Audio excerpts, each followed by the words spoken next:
A very good morning to you again. We are about to commence the technical sessions of the International Research Symposium on Entrepreneurship IRSE 2021, organized by the Department of Entrepreneurship, Faculty of Management Studies and Commerce, University of Sri Jayawardhanapura, on the theme Redefining the Economic Boundaries through the Exploration of the Shifts in Entrepreneurship. We are about to start the technical sessions now, and as you are already aware, we have 3 tracks running in. And after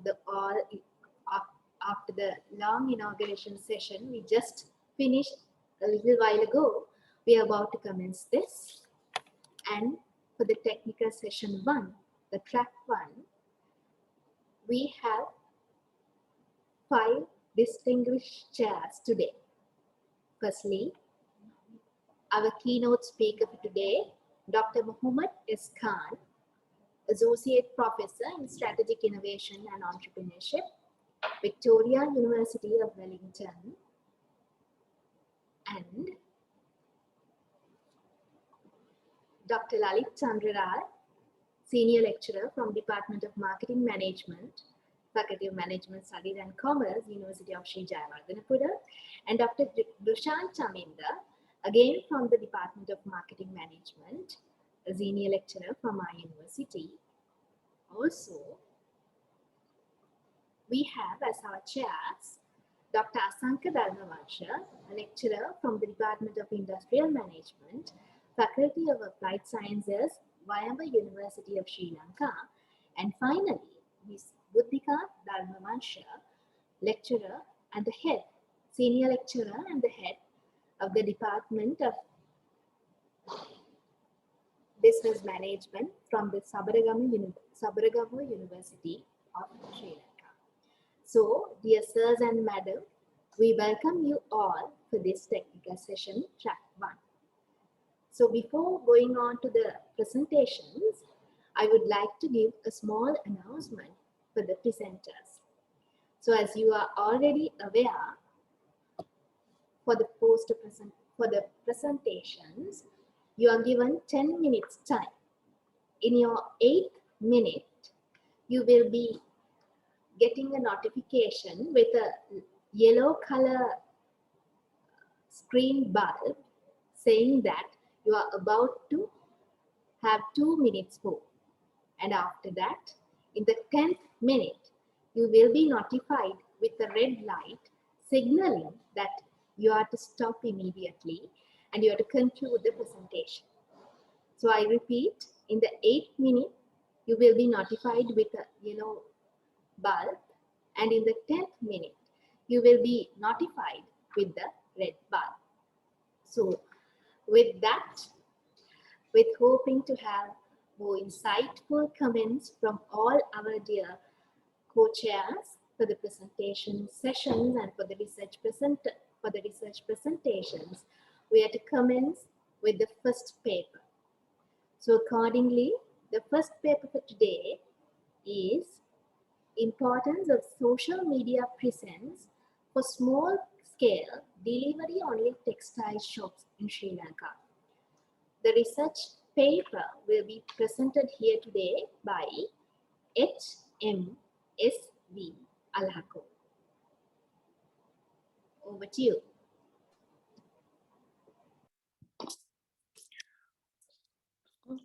Good morning, dear chairs and everyone attended. So, without further ado, I'll screen share and start the presentation.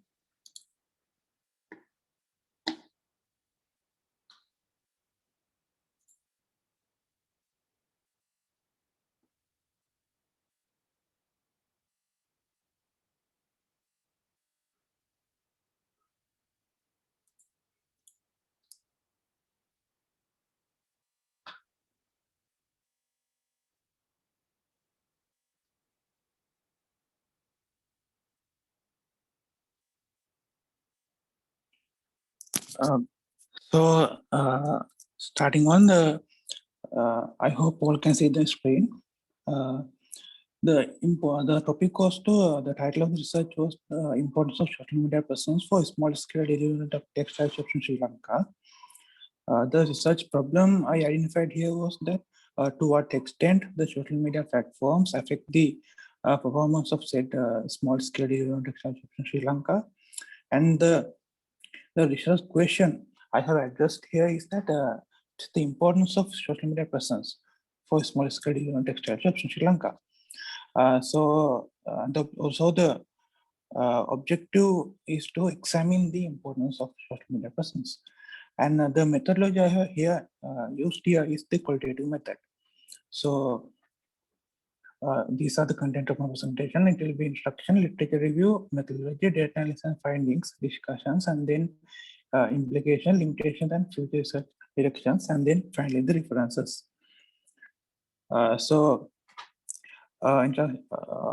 The aim of this research was to get an understanding about the importance of social media presence for small-scale development textile shops in Sri Lanka. So, as we are aware that during the last decade or so, in today's digital-driven world, the textile entrepreneurs have identified that selling their products online using social media platforms are much profitable than running physical stores when it comes to small scale businesses from their households.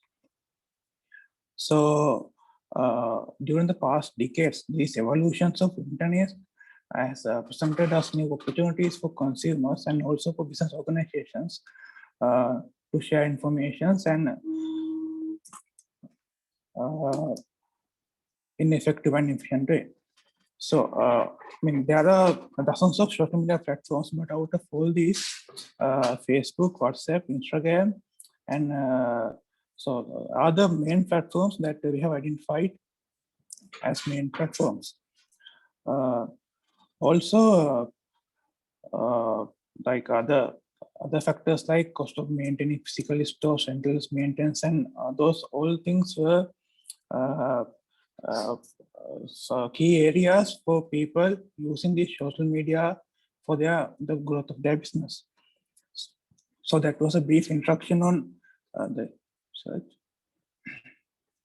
So the literature review had three main aspects, like the why business use social media, the online shopping, and the social media planning for textile business. So the first one was the why business use social media. The recent researchers shows that the marketing budgets directed toward the social media are constantly growing, suggesting that brands are increasingly interested in establishing a presence in social media and also interacting with their fans, helping shape their experiences, and even leveraging their voices for a greater marketing impact. And when it comes to online shopping, the selling apparel, so selling online, selling apparel online actually presents a unique challenge for the cyber marketers.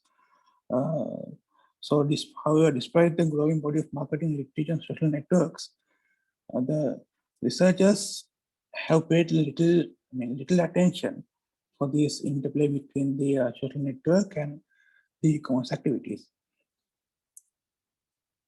And when we come into the planning of the textile business, the social media planning for textile businesses,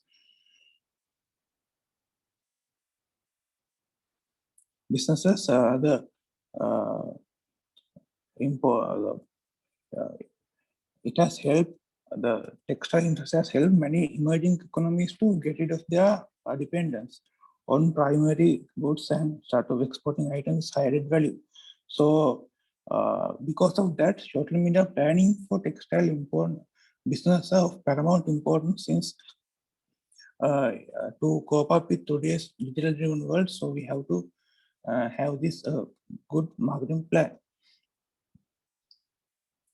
So this is the method or the summary of the methodology I used, the exploratory research or qualitative methodology, and I have used in-depth interviews as the data collection method.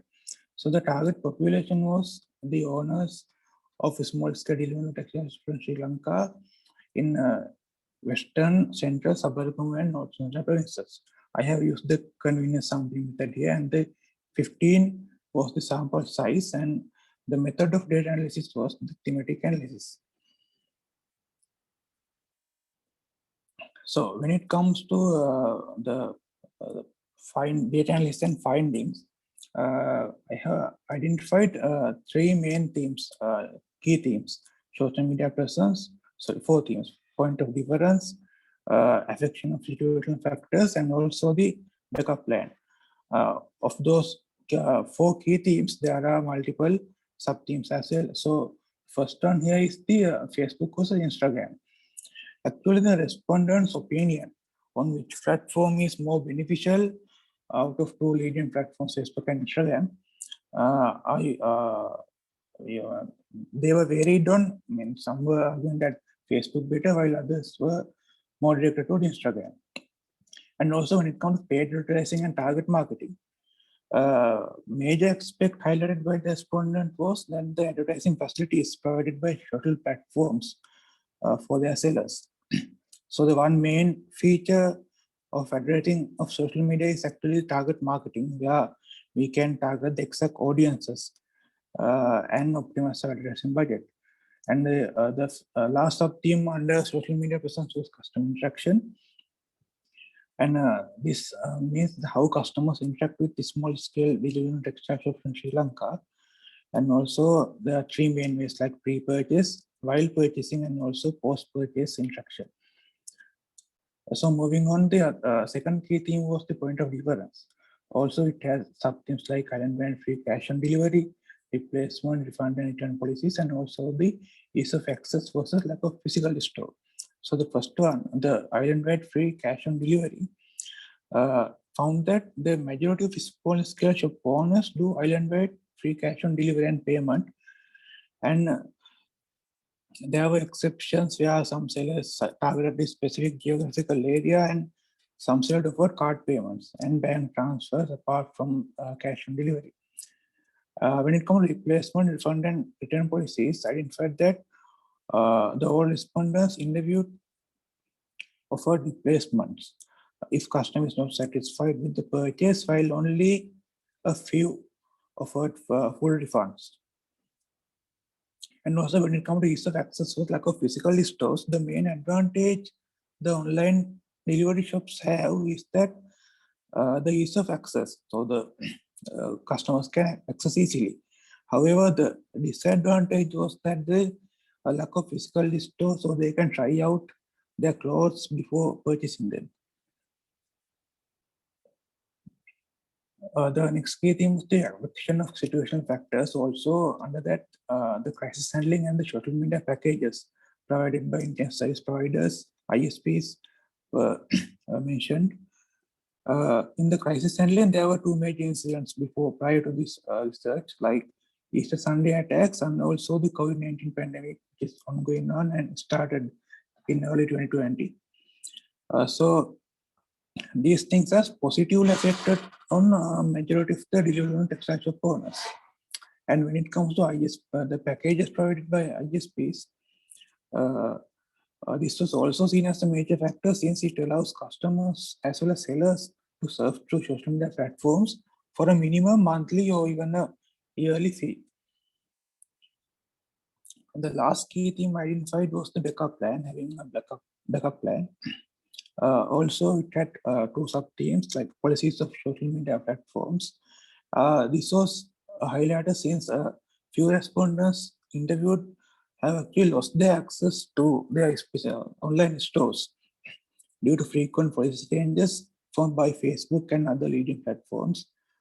Also, at first they were not aware about this, but now they take this into consideration, and most of them have backup plans as well. And when it comes to future growth, the majority of the respondents are interested in expanding the small scale shop to a larger physical store. However, the expansions are not short term goals but long term goals. So, based on that, the major discussion was that the Facebook and Instagram to be the two dominant platforms out of all social media platforms. And also the paid advertising can run by shop owners targeting exact audience and the markets they need to target their products.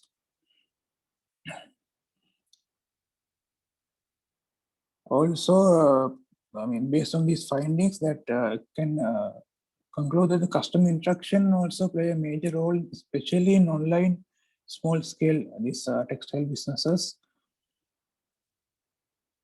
So further, it is found that differentiating factors of small scale delivery textile shops are high inventory, cash on delivery, replacement refunds, and return policies, and I mean the things we discussed earlier also play a major role.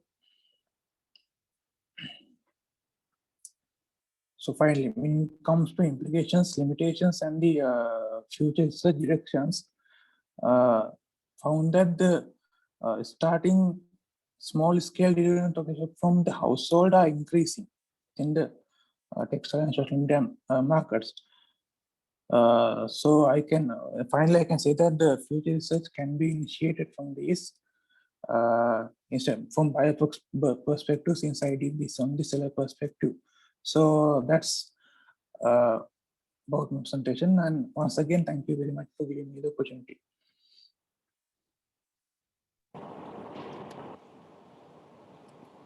Thank you very much for your presentation.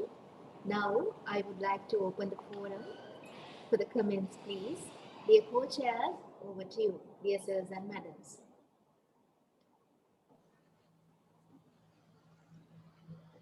Okay, thank you very much, Ms. Pubudini, for giving the chance. And so congratulations for the researchers who did this nice research and came up with nice findings. And I have some, not the questions, but some clarifications to be made. One is, what is the problem of your research? Which means, what it motivated you to do this research?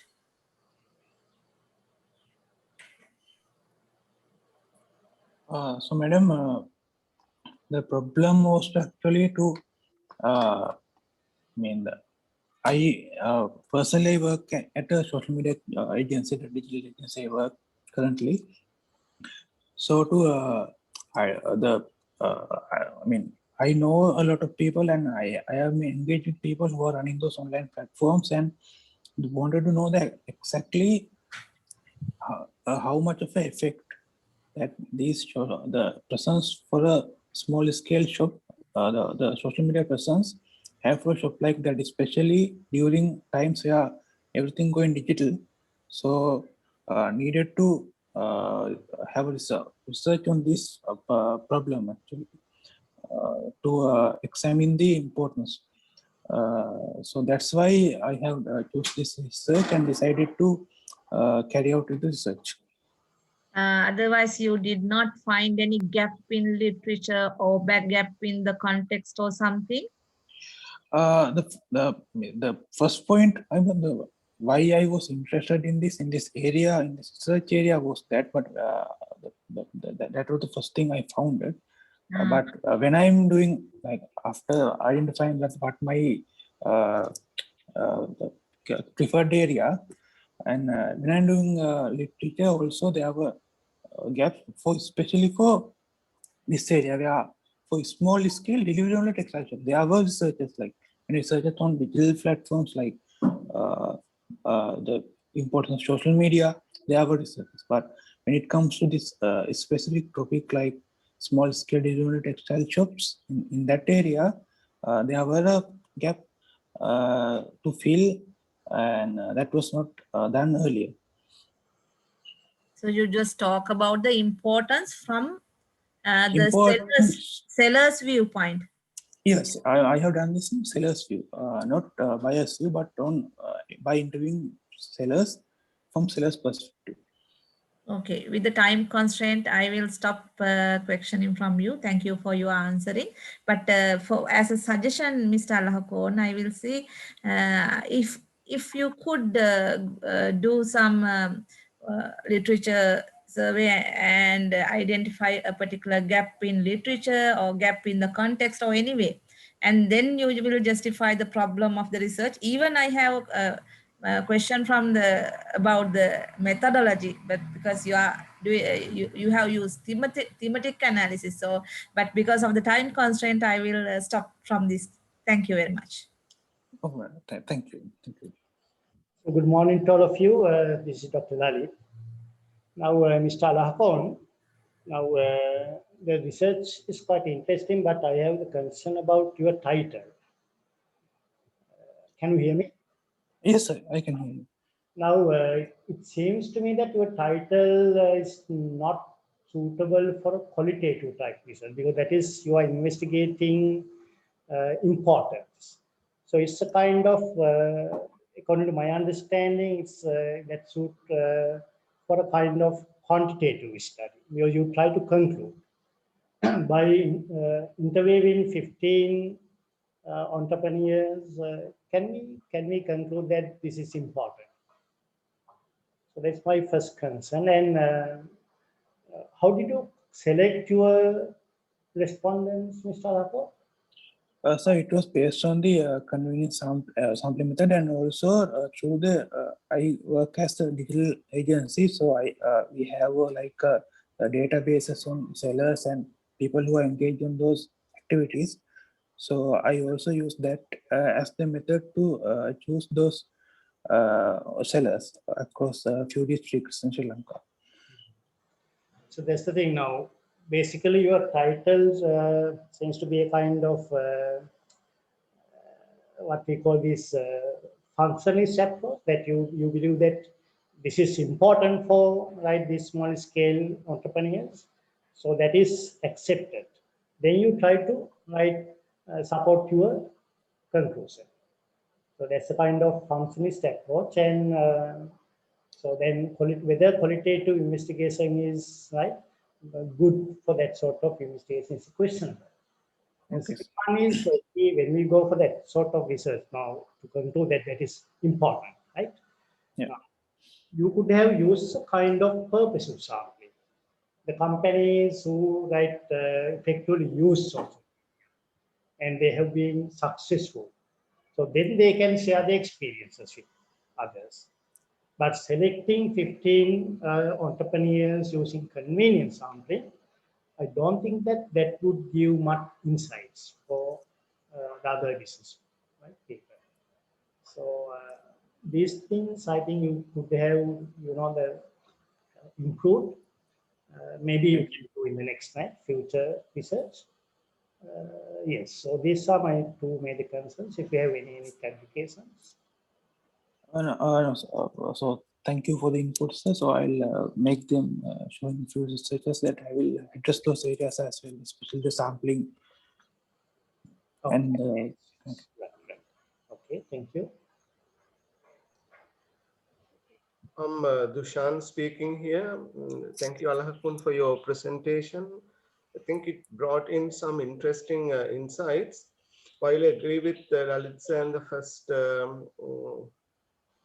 co-chair, I would also like to highlight few points which you might consider maybe if you're writing the same paper to a journal or to bring it to the next level if you're planning to do so. When it comes to the findings, you have some interesting findings derived as themes.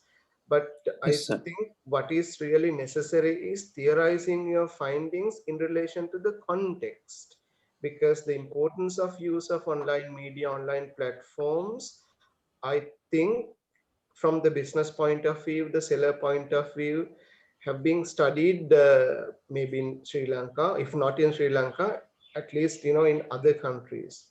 So since you are particularly referring to a unique context, that is SME sector, your findings somehow need to have a clear difference between other context and the context you are studying, with the support of relevant theories or at least the contextual uniqueness. Say, for example, handling crisis, you have identified as a use. Now we know that there are some multinational companies that have used social media to mitigate the negative impact of crisis. For example, Fonterra did it when they had this serious social allegation against the products they produce. Social media was one of the key weapons they used. So even in your study, you say that in crisis management, crisis handling, this is a serious weapon. So what you could have done is that whether the multinational or large scale organizations would use the social media in the same way, or would that be different when it comes to a SME sector, and what that difference would be. So since this is a qualitative study, you could have dug a bit deeper into the scenario and see what is really unique about this context, so that you can even address this conclusion issue Lalit sir made. Rather than making general conclusions about it, maybe you can report what has been happening in relation to SME sector, particularly clothing retailing sector you are referring to. So likewise, you did it few times, try to relate it to the context you're studying. That is what would make it really a beautiful qualitative study. Even I think one objective you mentioned, to what extent or something like that, that also sounds a bit positivistic and quantitative in nature. Maybe you can consider rephrasing your objectives based on exactly what you wanted to study. So those are the two comments I wanted to mention. Good luck with your future research projects you're going to undertake. Thank you. Okay, thank you, Mr. Dushan. Actually, we handle Fonterra social media as well. So thank you very much, sir. Sir, I'll definitely take those into consideration. Thank you. Okay.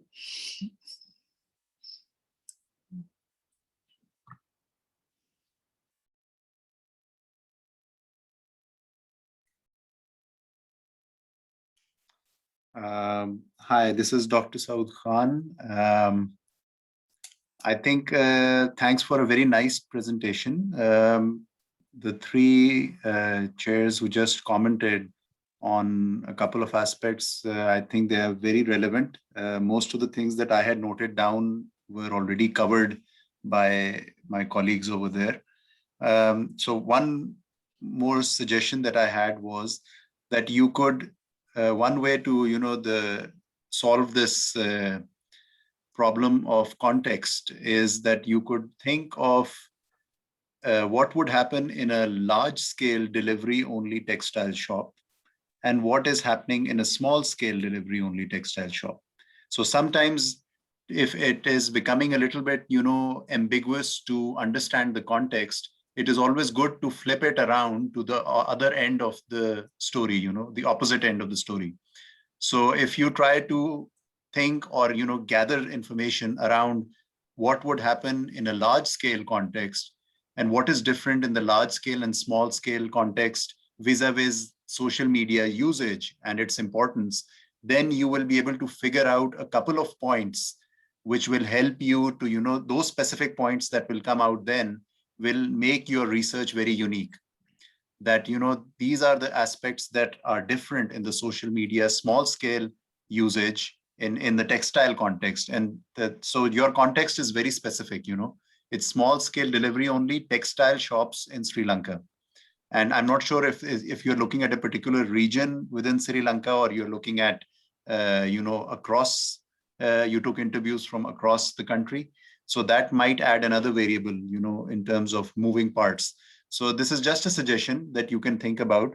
Otherwise, I generally like the idea that you are investigating social media importance. But as one of the speakers initially pointed out, that your current investigation looks a little bit too broad, when you're saying importance of social media. Within importance, is there any specific aspect that you want to dig deeper in your data? That might be another way to look at your information. But yeah, overall, thank you. It was a very nice presentation, and best of luck continuing further and, refining it further. Thank you, sir. Okay. Thank you. Thank I'm you. yeah, I'm Asank here. Can you hear me? Yeah, right. So I just have two questions. So you have considered only textile shops. Is there any particular reason for that? Sorry, sir. Hello. Hello, can you hear me? Yeah, I can. Yes. Okay, so you have considered only the textile shops. Is there any particular reason for that? No, actually, as I said earlier, the main reason was to identify that there's a gap in those the textile shops. I mean, more and more people are moving towards having online delivery textile shops. So that was one key reason that why I was involved in this type of research, the textile, based on the surroundings, and also based on that, when I looking for literature and researchers, there also gap in this particular area, the textile area. So that's why I went ahead with this textile, or the textile field. So yeah, yes, I link with that one. So when we are purchasing the products through online, definitely we are considering the quality, right? yes, Especially for the textiles. yes. So didn't you consider that component in your research, the quality of the products? Actually, I have highlighted the point that the lack of a physical store, like the people can't actually try out their products or know the quality of the product. It was identified by sellers that I have interviewed as a disadvantage they have through the interviews I have get. So that was the biggest disadvantage, that the people can't actually try out their products and know the quality beforehand when purchasing online rather than on the physical store. That means, have you considered that one as a Yeah, variable? As a way, I have considered that. Okay, right. Thank you very much. Thank you, sir. Thank you very much for your insightful comments, dear sirs and madam. Now we are moving to the next presentation for the day, Impact of Financial Literacy on Business Performance of in SMEs, with special reference to Colombo District, Sri Lanka, by H.E. Suryarachi. Over to you.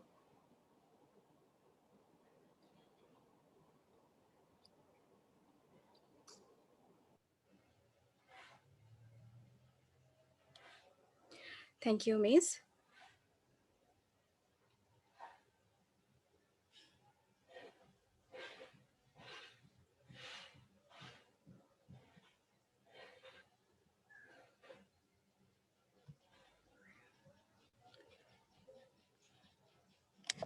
I think I am visible to you. Good morning, all of you. I'm Hasita Suryarachi from Department of Entrepreneurship. Today I'm here to present my research article.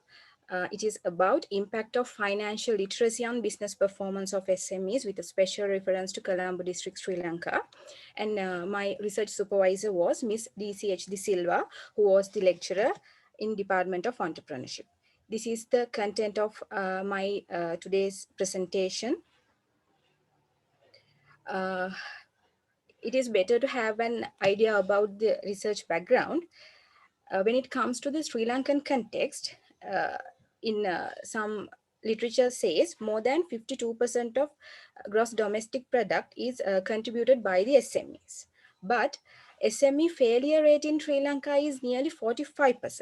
And as well, it identifies that microfinancing accessibility become one of the most important predictor for the performance and growth of businesses.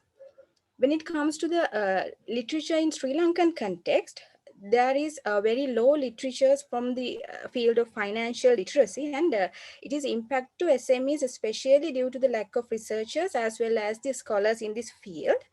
In Sri Lankan context, researchers said that for a healthy performance of businesses, financial literacy is very important thing. In another extent, financial literacy would provide better knowledge and literacy when making financial decisions or any other investment decisions. As well, we can found that from the literatures, nowadays financing a venture is not a problem, because number of platforms are there to serve for SMEs in financing. For an example, business angels, microfinancing firms, and other loan facilities are there. But the problem is people are unawareness of this financial concept or the financial literacy. Therefore, due to that financial illiteracy, the most of SME owners fail their businesses at their growth stage. Therefore, this study try out to investigate and fill this literature gap by serving knowledge to the Sri Lankan economy. My research question statement was, what is the impact of financial literacy on the business performance of SMEs in Colombo district, Sri Lanka? And main objective was analyze the impact of financial literacy on business performance of SMEs in Colombo district, Sri Lanka. And as well, there are 3 specific objectives which related to each variable. When it comes to the literature review, small and medium enterprises are important concept.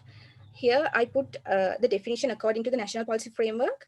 They said in Sri Lankan context, SME is defined as the enterprises which employ less than 300 employees and which have an annual turnover not exceeding 750 million rupees. And this is the extracted version of this definition, which I have used.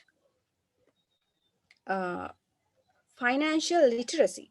We cannot find a universally accepted definition for this financial literacy, but we can define this as the ability of an individual can understand and use information which are related to their personal finance.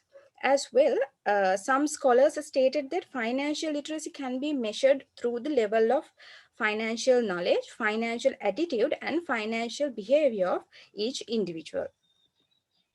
Therefore, here I put the definitions for financial knowledge.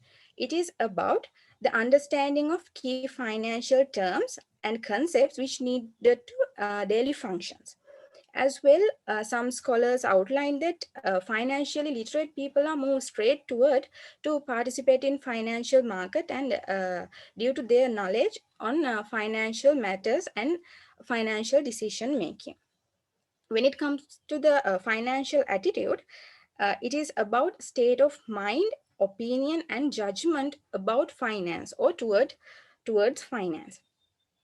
I can give some examples like an entrepreneurs think personal attitude about bookkeeping or attitude towards risk management, attitude towards cash management, likewise.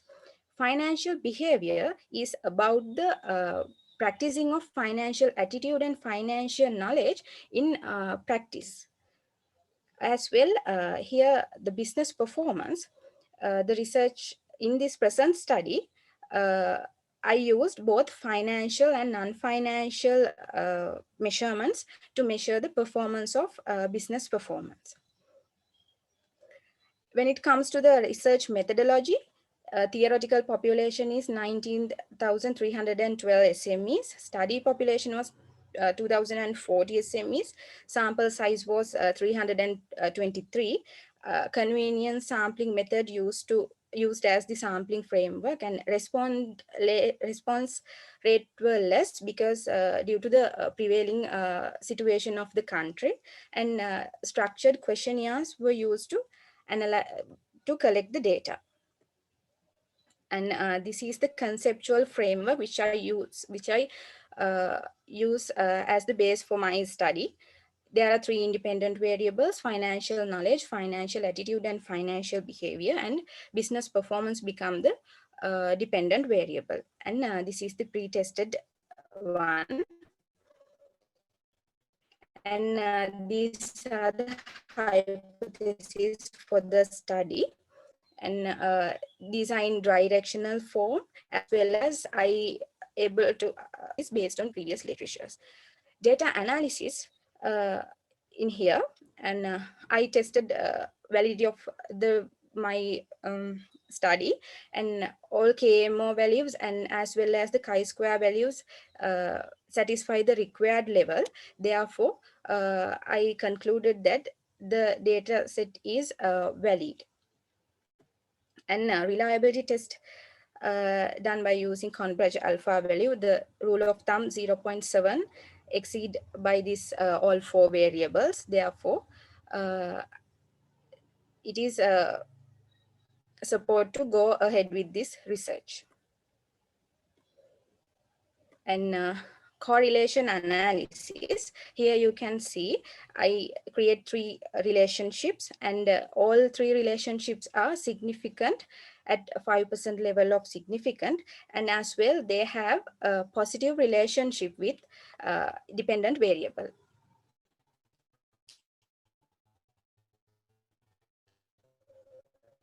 And regression analysis point 39.5% of 39.5% value for the study. And as well, Dubbing-Watson value shows there is no autocorrelation since it is near to true. And ANOVA table, this is about the overall model significant. You can see F-test, significant value of the F-test is 0.05, and the model overall model is significant. And this is the initial regression model. Here you can see the t-test value of significant value of t-test in financial behavior is not significant variable. Therefore, I removed it and run this regression again. Now, this is the adjusted model. All variables are significant at 5% level. And this is the model equation which I have developed. When it comes to the findings, there's only financial knowledge and financial attitude become the significant variable, and financial behavior not supported for the present study. And there are some literatures which are closely related for the findings, for the present findings. And I put some recommendations by and after analyzing the results. An entrepreneur or SME owner or any individual should have self-motivation to increase their financial knowledge, because it is important to day-to-day functions. As well, some literature even reveal that government bodies should have the responsibility to conduct more awareness program to inculcate the attitude of finance, and as well as financial behavior is more important, because it is the only one way we can exercise the financial knowledge and financial attitude. This is the conclusion. And here financial knowledge and financial attitude has comparatively moderate significant on business performance of SMEs, and up to some extent this model can applicable for the Sri Lankan context in Colombo district. But I think much more research required to avoid the limitations which happen in this study, like sample limited to Colombo district and unable to address a decided sample. Therefore, ultimately this study was served to fill gap in the knowledge and understanding regarding how and what extent it happened. So these are the references, and thank you.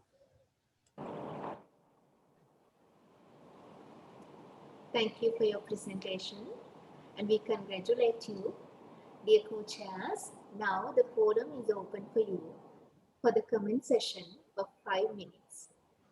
Over to you, dear sir and madam. Right. Thank you very much, Mrs. IRSE, for your great presentation, and congratulations on your work. Now, I have only one clarification. So, your unit of studies, each small and medium enterprise. Okay. Now, you have measured the financial literacy. Now, what is your sampling unit? Who filled your questionnaire? when you send your questionnaire to the each small and medium enterprise? Sir, it was filled by SME owners in Colombo district, Sri Lanka. Ah, yes. So only the owners, no, not any other person. No, no, no, only owners. Owners. Okay, that's fine. Thank you. Thank you, sir. So I'm Buddhika. I also have some questions to clarify. One is, in the same research area, there are so many studies conducted in the context, right? So why did you start to do this research? Because having so many knowledge available, again, at the end, you concluded that you have created new knowledge. So what can you tell about that? Hello? Hello, is my question clear to you? No, madam, I couldn't hear you. My question was, there are so many research done in the same on the same topic in Sri Lankan context, right? So why did you identify such a problem in this research area, research problem? And again, you have concluded that you created new knowledge to this area of research.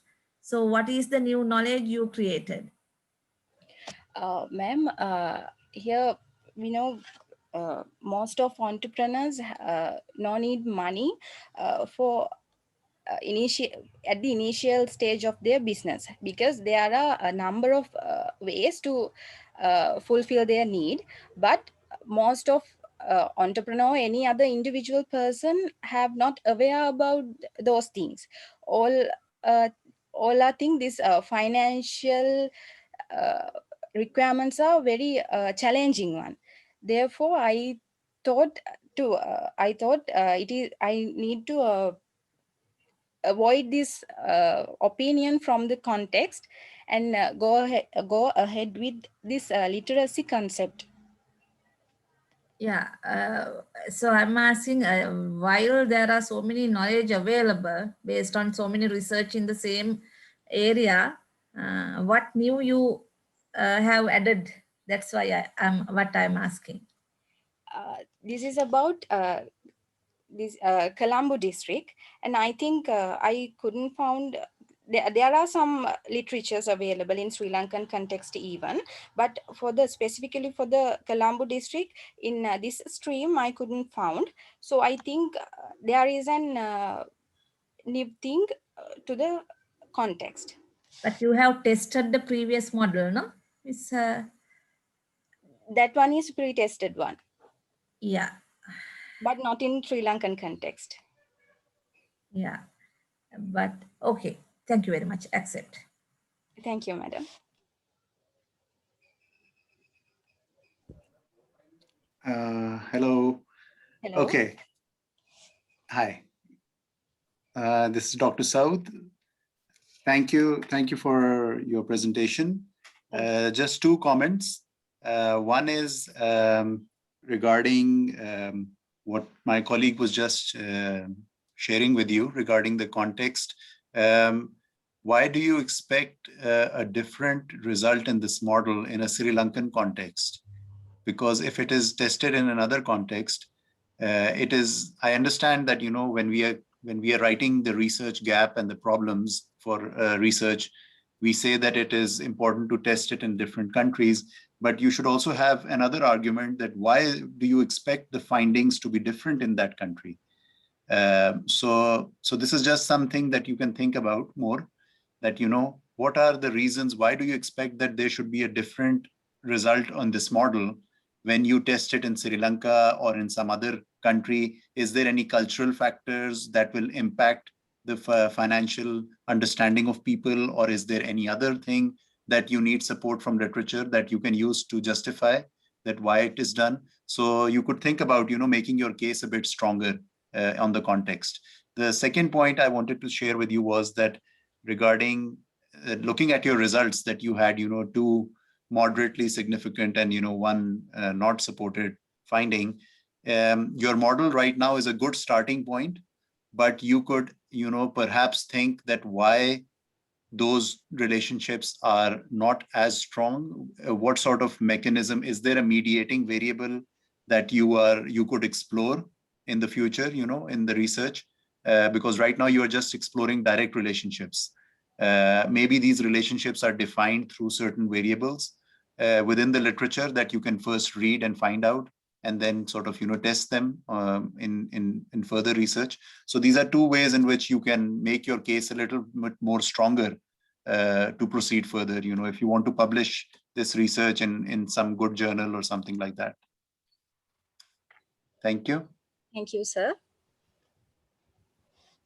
Thank you very much, and we congratulate you. So now we would like to move on to our next presenter.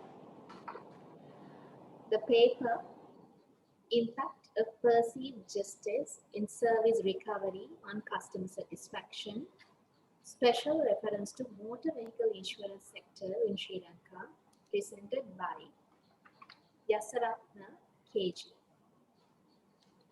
Over to you.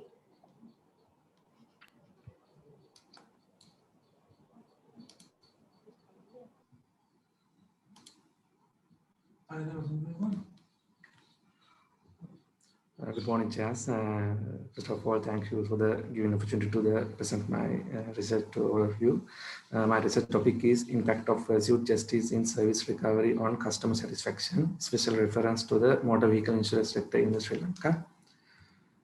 This is the content of my research. When it comes to the introductions, service, especially insurers, often requires interactions between the customer and the company employees. The customer satisfaction is the high quality service have become much important in insurance services. Out of the 28 registered insurance companies in Sri Lanka, 15 issues motor insurance vehicle service. At present, there is a huge competition among the motor insurance companies to attract and retain customer, and also customer satisfaction is motor vehicle insurance really upon whether customer pursues justice in their problems. However, scholarly attentions give the understand this context is very rare. And my research problem statement is the extent to the which perceived justice of service recovery impact on customer satisfaction in Sri Lanka motor vehicle insurance sector. The main objective of my research to examine the impact of perceived justice of service recovery to customer satisfaction, and also the examine level of the perceived justice of Sri Lanka service recovery among the Sri Lanka motor vehicle insurance policy holder in Sri Lanka, and to examine the level of customer satisfaction among motor vehicle insurance holder in Sri Lanka. When it comes to the literature reviews, under a few points, I get my literature reviews. First one is the perceived justice of service recovery. In this case, industry experts recognize this is an important strategy. However, perceived justice of service recovery is the most challenging because of the triggered by the service failures. And when it comes to the distribution justice, the customers of the prospections of the quality of the resources allocations and the tangible outcome of the service encounter, whatever the company offered the customer or to recover from the service failure. Pursued justice, the accessibility, timeless, proceed control, the flexibility to adapt the customer needs. Next one is the interactional justice. Customers' perceptions of the quality of the personal treatment received from the company employees in terms of respect, honest educations and dignity like that. And when it comes to the informational justice, that's a literature reviews, the adequacy of the truthfulness of information explaining the cause of the negative events, and the final literature review title is the customer satisfaction. And come to that, customer satisfaction can be described as the process and the customer overall a global judgment regarding the extent to which product or service perform matches expectations. And this will depend on the magnitude of the perceived loss and the amount of resource offered in the recovery effort. Using this literature review, I made this conceptual framework. You can see that this is my conceptual framework. And when it comes to the methodology part, my research approach is the country to method. I collect my data using the survey method, using correction rates 1 to 5 Likert type scale. Sampling parts by population is the motor vehicle policy owners in Sri Lanka. Non-profitability convenience sample technique is my sample techniques, and the sample size is the 100 motor vehicle insurance policy owners in the Colombo district. And from data analysis, descriptive statistics, one sample, t-text and regression analysis I use for the data analysis. This is the data analysis and the findings. In data analysis and finding, I first check the level of perceived justice of the service recovery among motor vehicle policy owners using mean value compare and the one sample t-test. According to the result, I got the cutoff as 3.5. In mean value 4.87, it's increased than the cutoff point. Then I can conclude that perceived justice of service recovery prevail the high level. And the next in data analysis and finding, I second check the level of the customer satisfaction among motor vehicle policy owners using mean value comparison and the one sample t-test. According to result, I got the cutoff mark point as 3.5 in the mean value. So in the mean value 4.77, it's increased that cutoff point. Then I can conclude that customer satisfaction also in high level. And according to the result of regression analysis, ANOVA F value is 274.72. And p-value is the less than 0.05, then we can conclude that that model is significant. And also the IRSE is 80%, and the represent the independent variable are explained by the 80% of the dependent variable. And coefficient resulted p-value is the less than 0.05. Finally, I can be said that reject null hypothesis and perceived justice of service recovery have positive significant impact of the cost of power. When it comes to the implication and future research directions, as implications, customers are more particular and the remedies and justice, and service provider must concern on providing error-free service, and if errors occur, provide justice and to the customer in all aspects. And the business organization must take effort to make their customer happy through providing processing justice in recovery. And the future area of the study, there are several possibilities to the further research, such as exploring more on service recovery and service sector impact of the perceived justice on the customer loyalty, word of mouth communication. Yeah, this is my research. Thank you for all of you to give an opportunity to present my research. Thank you very much for your presentation, and we congratulate you. So, dear co-chairs, over to you for the comments, please. Okay, thank you very much for doing research in very relevant area. My first question is, what is the size of your population? 100 participants. No, I'm asking the size of the population.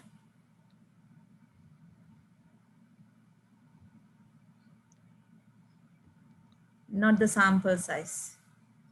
Our population is the motor vehicle policy owners in Sri Lanka. What is the exact number? I couldn't find that. You have to, because this is a quantitative research now. So there, as far as the research design is concerned, when you do this type of a research by running a regression, you better find the population size, right? You could easily find it. You could easily find it. Thereafter, this is a suggestion, right? Oh, Thereafter, you have to decide on the sample size based on the population size to represent the total sample, because you have generalized your findings to the Sri Lankan context. So when you're generalizing your findings, you better have an understanding about the sample size.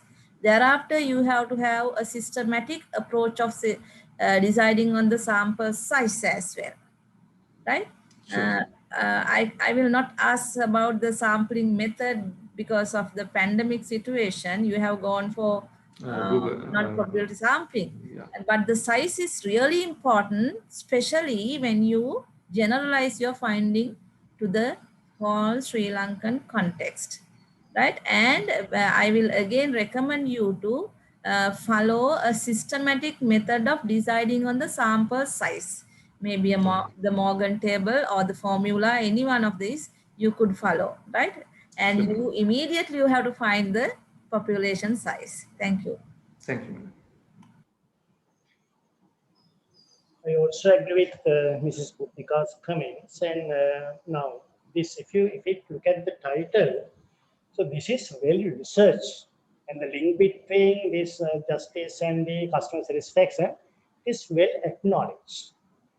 Right? So my question is, what is the purpose of undertaking another research? So is there any particular reason, or can you come up with a strong justification that you would expect a different result in this that particular area that we have investigated? Yes, in Sri Lankan context, we But in always. Sri Lanka context also, there are a number of research already undertaken. Yeah.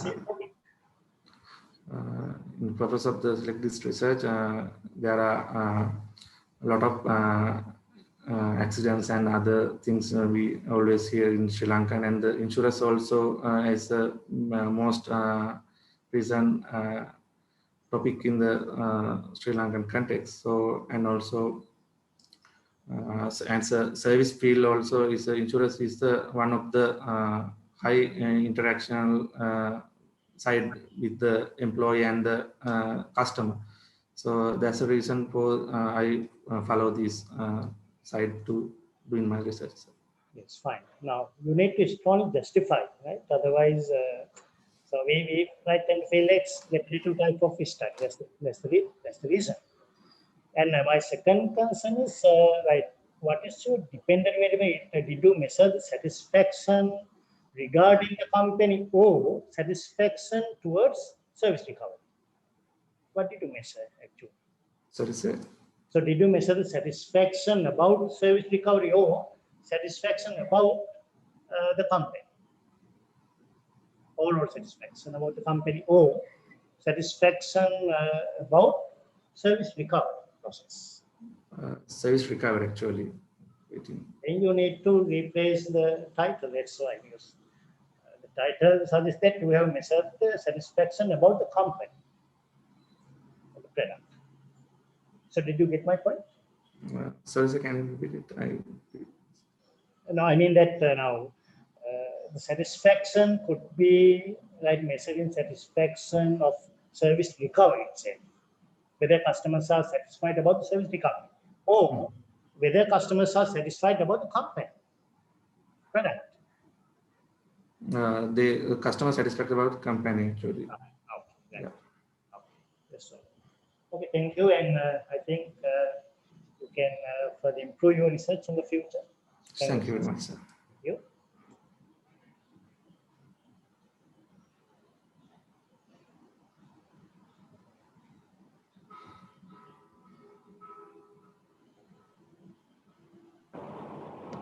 Dear co-chairs, any more comments?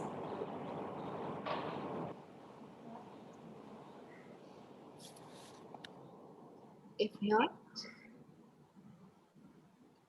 we have almost come to the end of the track one of the International Research Symposium on Entrepreneurship 2021 today. So all the presenters, let me congratulate you on behalf of the organizing committee, and dear co-chairs, Associate Professor M. Saud Khan, Dr. Lalit Chandralal, Dr. Dushan Chaminda, Dr. Asanka Dharmavansha, and Ms. Buddhika Dharmaratna. Dear sirs and madams, thank you very much for your insightful comments and your time and presence today for the track 1 of our session in the International Research Symposium on Entrepreneurship. So we thank you very much and we congratulate all the presenters and we wish them all the very best. With that, with the time constraint, we are moving to the track 2 of the day. So again, we welcome you all for the track 2 of the session, the International Research Symposium on Entrepreneurship, IRSE 2021. So let me introduce the co-chairs for the track 2 session. Professor Mrs. P.G.S. Amila Jayaratne from the Department of Marketing Management, Faculty of Management Studies and Commerce, University of Sri Jayawardhanapura. Professor Jayaratne will be joining us in a while. And then Dr. M.D. Pushpakumari, Senior Lecturer of the Department of Business Administration of our university. Then Dr. Shashika Karyaperuma, Senior Lecturer, again from the Department of Business Administration, Faculty of Management Studies and Commerce, University of Sri Jayawardhanapura. And Dr. Vilani Sachitra, Senior Lecturer from the Department of Commerce, again from our faculty and the university. And also Dr. Asanka Dharmavansha, Lecturer from the Department of Industrial Management from Vimba University of Sri Lanka. And Ms. Buddhika Dharmaratna, Senior Lecturer, Head Department of Business Management of Sabaragamu University of Sri Lanka. So, we welcome you all for the track 2 of the International Research Symposium on Entrepreneurship 2021. And we are looking forward for your insightful comments, dear sirs and madam. So let me again remind you on the guidelines for the presenters. You have 10 minutes of time. In your 8th minute, you will be notified with a yellow light. And in your 10th minute, the minute which you are going to end the presentation, you will be notified with a red light. So with that note, we are moving to the first presenter of the session. So we have in line our first presenter for the track 2 of the session. On the paper, interplay between exposure to television, food advertisements, and glowing pest power, parents' perspective on children's behavior, presented by T.M. Sirivardhana. Over to you.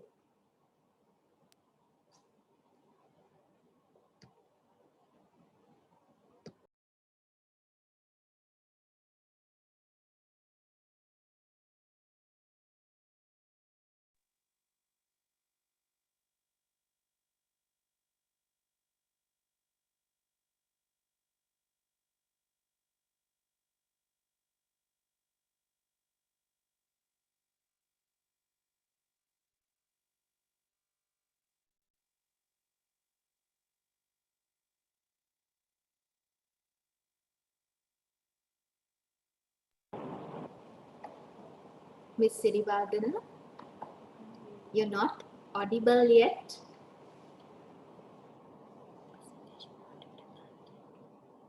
And we request you to switch on to the presentation mode and start the presentation, please.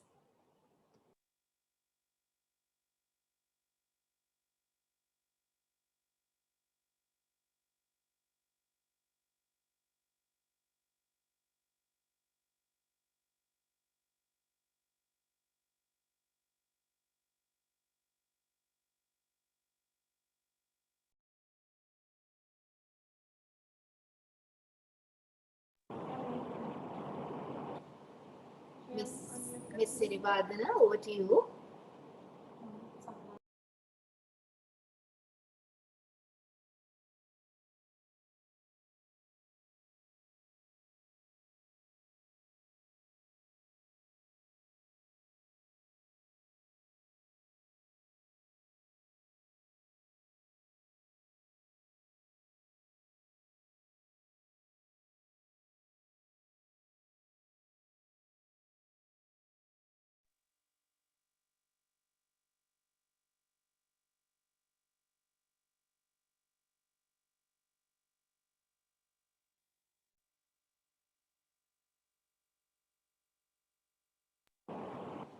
Ms. Sirivardhana, we hope we are audible to you, and from your side we cannot hear anything.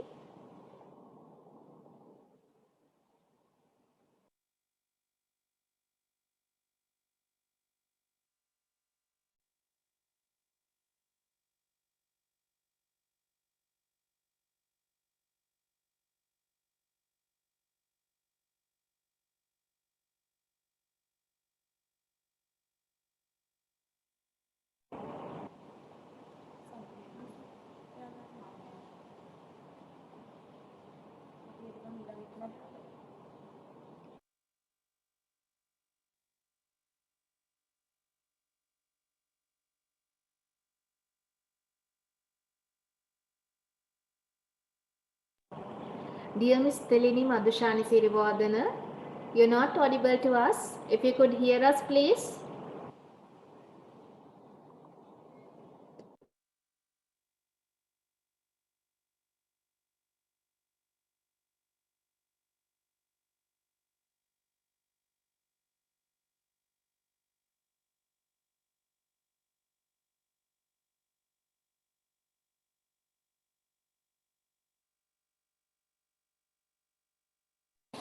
Due to the technical inconvenience caused by Ms. Telini, the organizing committee thought to move to the next presenter. We will come back to you, Ms. Telini.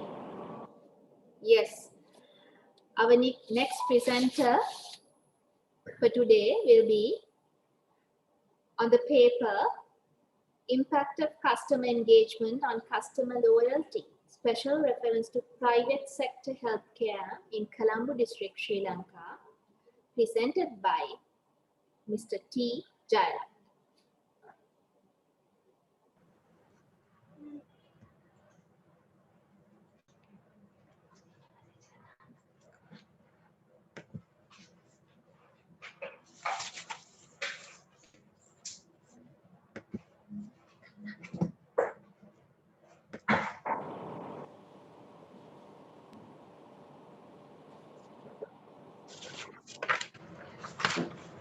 Kindly switch on to the slideshow mode, please.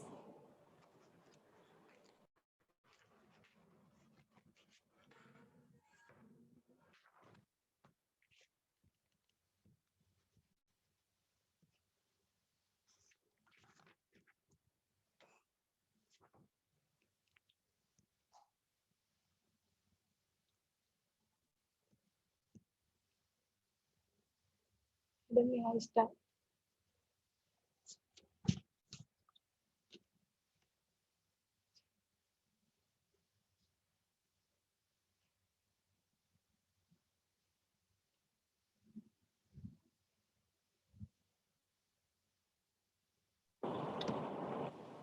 Paper presenter T.D. Jayala, you could start your presentation herewith. Dear sir, madam, good afternoon. Yes, good afternoon. Could you kindly switch on to the slideshow mode, please? Okay.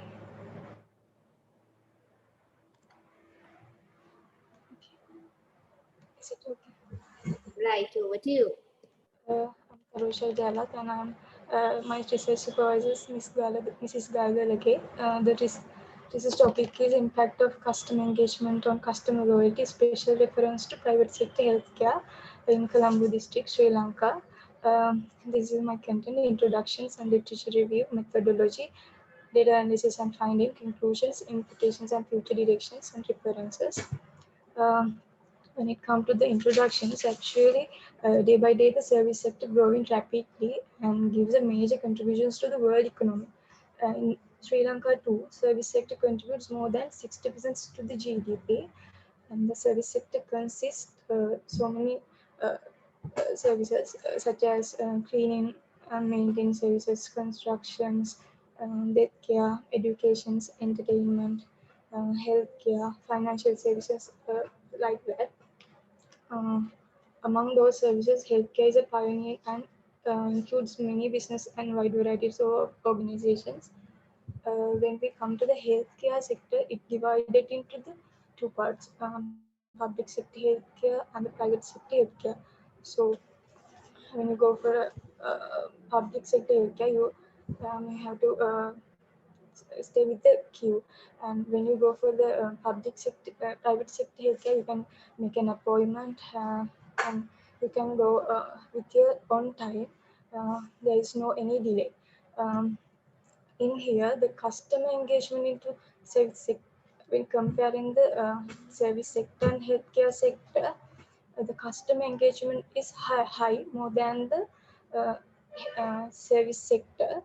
Then when compared to the healthcare sector and the private sector healthcare customer engagement is very high more than the healthcare sector and the customer engagement. The objective was to examine the level of customer engagement in private sector healthcare, and it means the level of customer engagement may be high, may be low, and maybe medium level.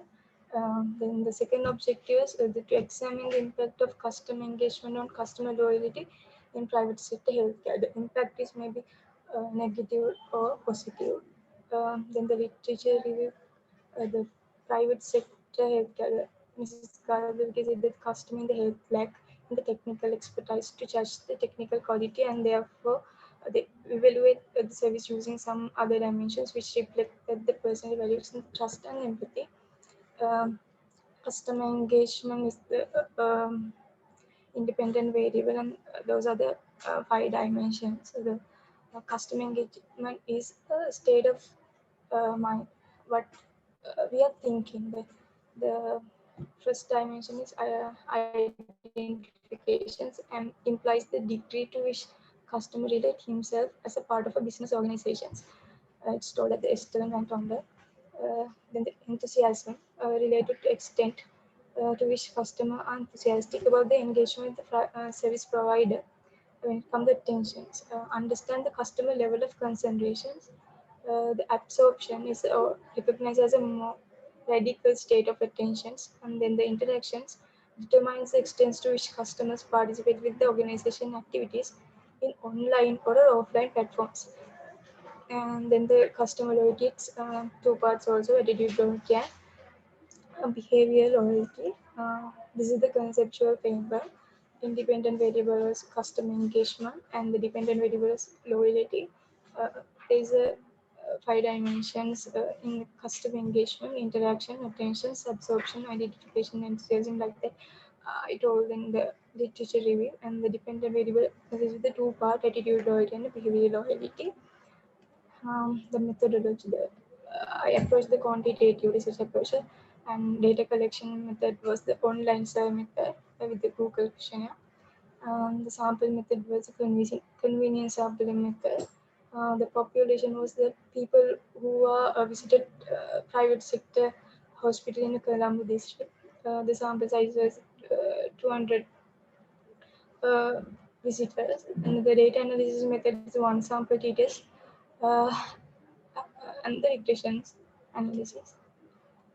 Uh, what I found, this is a one sample details I have done for, found the level of customer engagement. The one sample details is a statistical hypothesis that's used to determine whether an unknown population means a different form aspects value. Um, So according to the one sample t-test, the mean value is 3.89. The test value is 3.5. The mean value is greater than the test value. So we can consider there is a high level of customer engagement in private sector healthcare. This is a regression model. You can see the model summary. Adjusted data square is 0.637. The model is significance, and you can see the significance value which is less than 0.05, and there's a model is significance. This is a coefficient table, and then the implications and future direction. So understanding the what I found in my research, understanding the customer is essential in enhancing positive customer experience. With the Google form questionnaires, I found this. customer always try to go to their works on time. When compared to the public sector healthcare, they may be delayed. But when it comes to the private sector healthcare, you can make an appointment, like I said before. It saves the customer's time. Um, then when customer become loyal, it reduces the need to seek new customers and its positive signals that the organization products and services are meeting the needs of target audience. And then the research study would really help practitioners to understand the importance of customer and the way customer engagement with the service, especially with the private sector hospital. So this research, maybe research will important to the person who are working hospital directors, nurses, and the medical practitioners to get their decisions on start a new business or make improve their qualities, uh, like that. This is other reference for the researchers which I got. This is my this is the end of my presentations. Questions?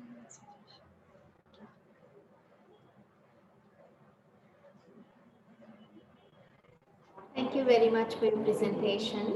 Now, the forum is open for your comments. Dear Zelda and Madam, over to you.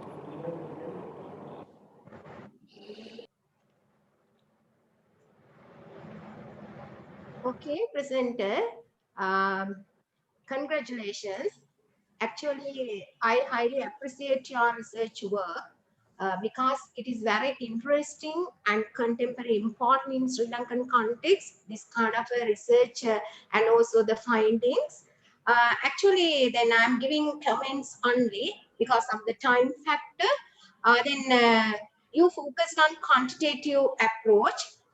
Then you followed the correct scientific method to come to conclusions. One thing is, one of the objectives in your research to examine the level of customer engagement in private sector healthcare. What is the level? High level. High level. Yeah. Then when comparing the previous literature in other contexts, other countries, what about, is there a similar way or what about? Most of the countries not have done this research. Yeah. Actually, in the Sri Lankan also, with a similar way, they have also the level of customer engagement is high. Okay. Then other thing is I am commenting you, then you couldn't identify the correct, the exact population doesn't matter because of the COVID-19 you go for the online survey method. But I'm suggesting you when you are making the conclusions, then you have to concern about your then the selected sample, and it is difficult to generalize. Only for the Colombo district you can generalize. Then finally I am commenting you. Then in future research studies, if you want to do the similar study further, you can go for the qualitative approach also, because interviewing the people and really understand what about the customer engagement on customer loyalty, what about how impact the customer engagement on customer loyalty. You have to think about in future also. Then not going for the questionnaire method, how you can apply the qualitative methods also to come to some then more understanding regarding your research problem. The other thing is I'm suggesting you, sometimes your findings may be different when you're concerned about your demographic variables of your sample, because sometimes the age-wise, income-wise, somewhat may be different, the customer engagement on customer loyalty, special reference to health, private health care, the education-wise. But I'm suggesting you in future, if you want to further carry on this kind of research, you have to concern about the demographic variables and how impact the relationship between customer engagement and customer loyalty. Thank you very much. Excuse me, Dr. Pushpa, I also have a question to ask from her. Yeah, okay. Then my comment is over. Doesn't matter. Then I will give the chance to other chairs also. Yeah, could you please show me your conceptual framework? Okay.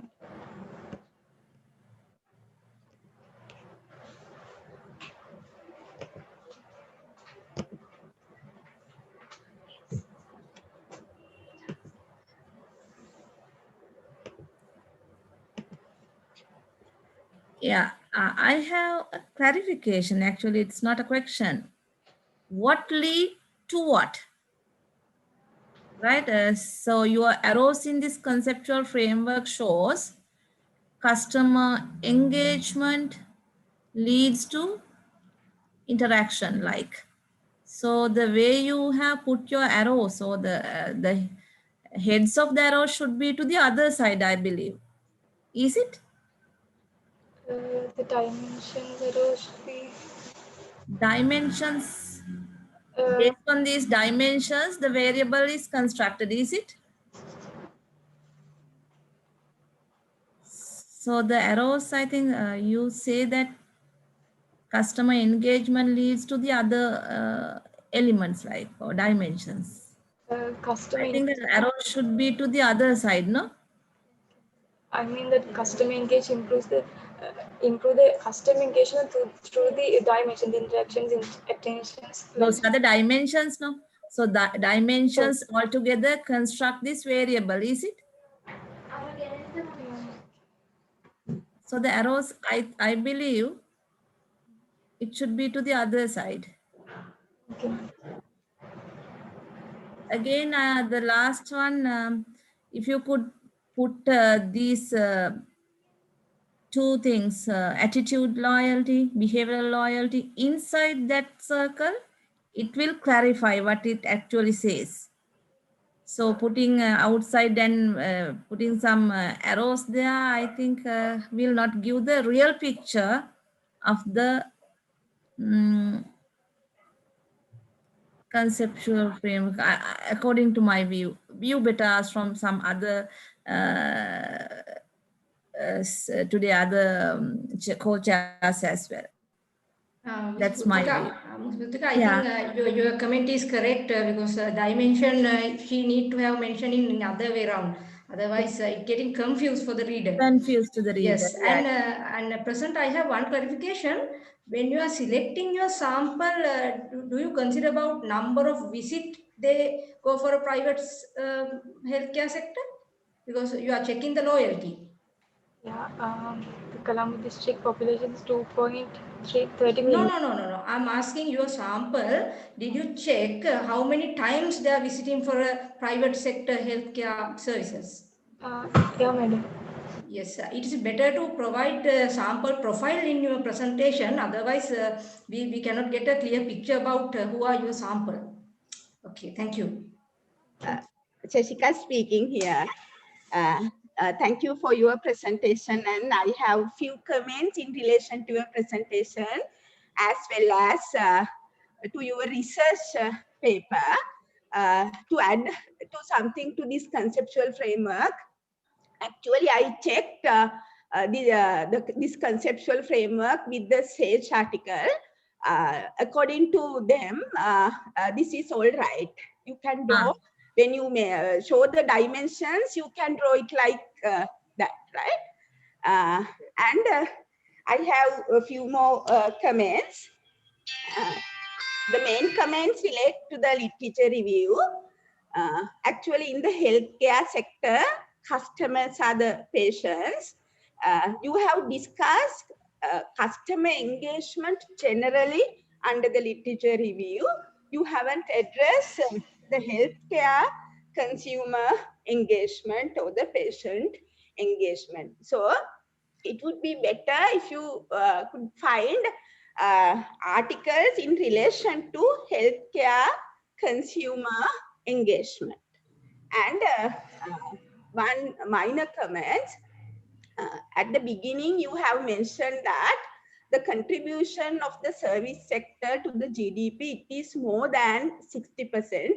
Actually, up to now, it was always less than 60%. In 2018, it was 57, and 19, 58.24, and 20, it was around 58.3, not more than 60. Since this is a research, you should provide the correct data and the references, central bank report or whatever it is. And when you write the article, you have used first person in some places, we, right?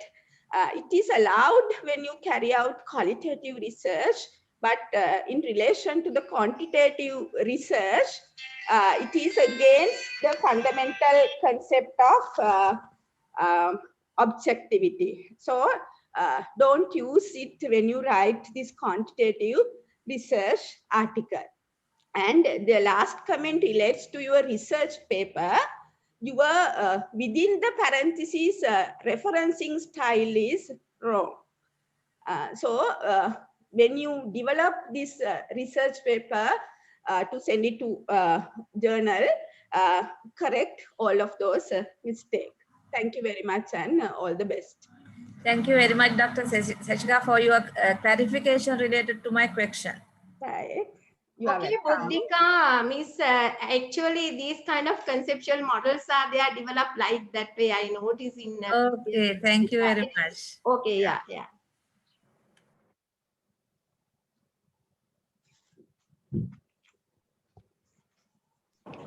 Thank you very much for your insightful comments, dear sirs and madams. So it's time for us to move to our next presenter today. It's the paper on factors affecting smart tourism development in Sri Lanka by BASM Pereira. An audio recording will be played in the background for this paper.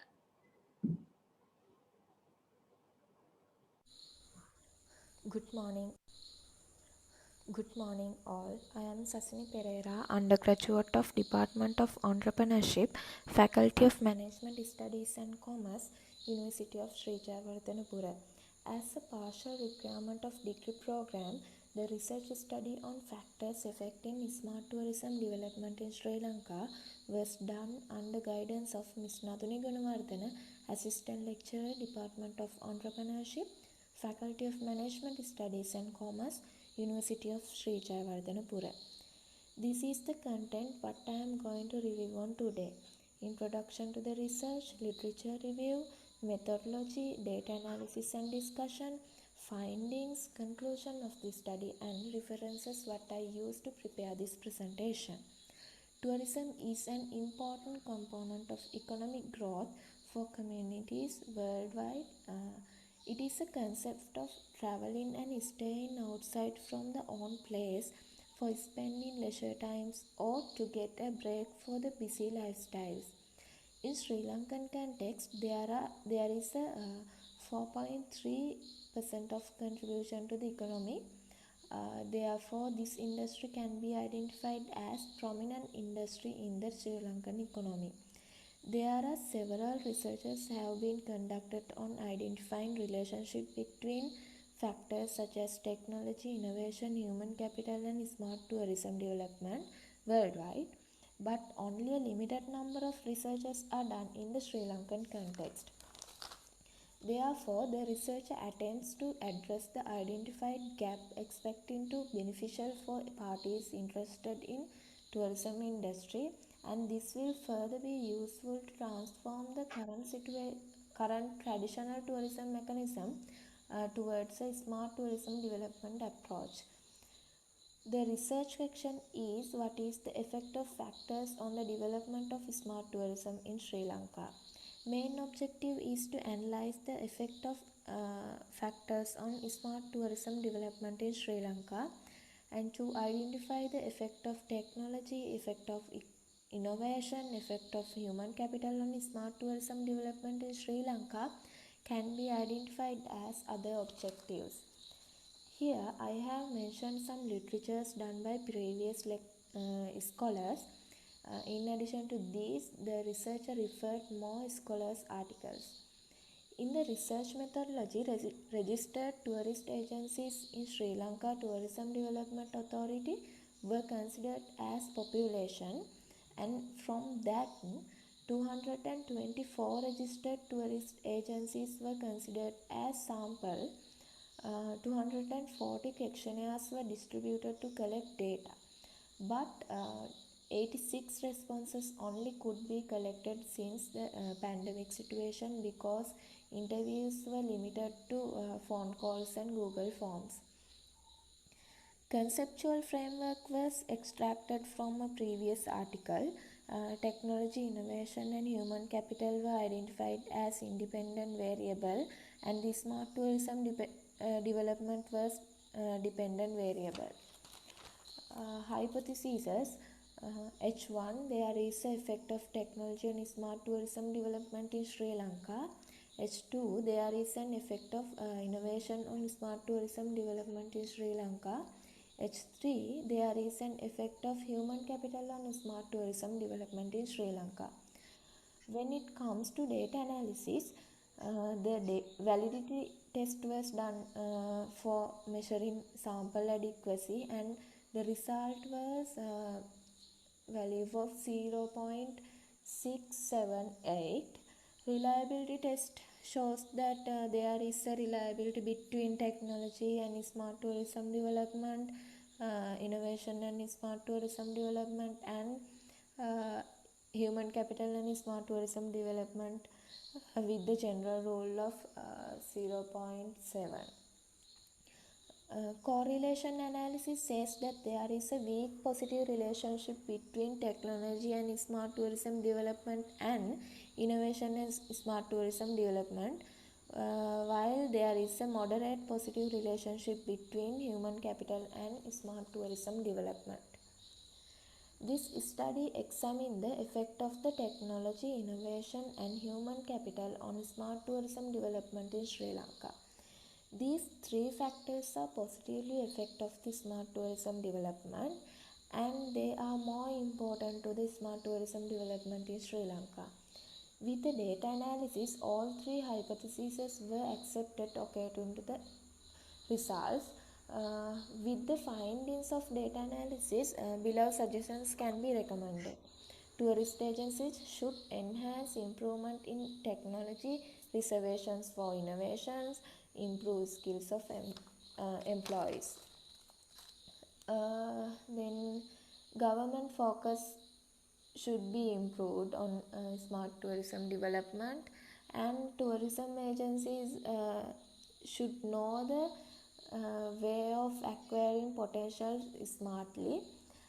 As the conclusion, this research was designed to find out the factors affecting on the smart tourism development in Sri Lanka.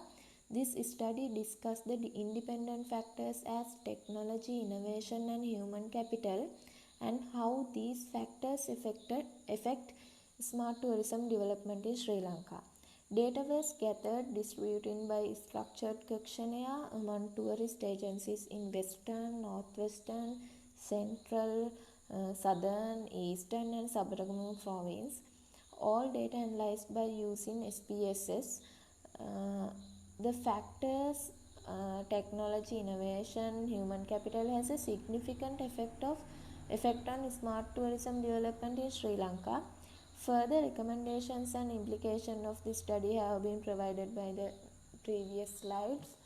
And finally, the study revealed that technology, innovation and human capital are factors which significantly affect the smart tourism development in Sri Lanka, and hence these should be developed to upgrade the tourism industry in Sri Lanka. There are references what I used to prepare this presentation, and thank you. Thank you very much for that. And unfortunately, the author has conveyed us on a technical inconvenience for her to join for the session. So a fellow researcher is ready on behalf of her to receive the comments. So dear sirs and madams, dear co-chairs, over to you for the comments, please.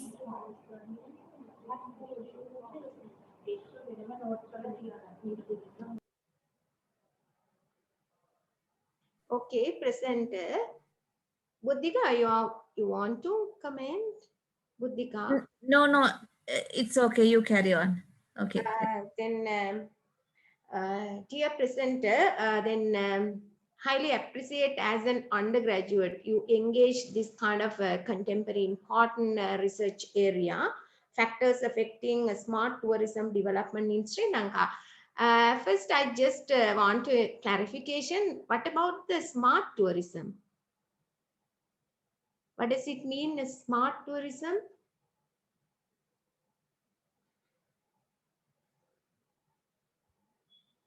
Can you hear me?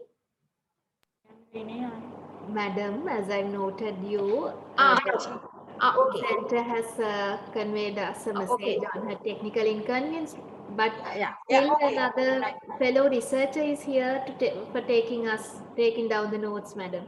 Okay, okay. I just want to clarify. That's why I asked you the smart tourism is what, but I couldn't identify in literature how in the presentation. Then she has not explained. That's why I asked you. Other thing is, I want to mention you in presenting some data. It is better to mention the year.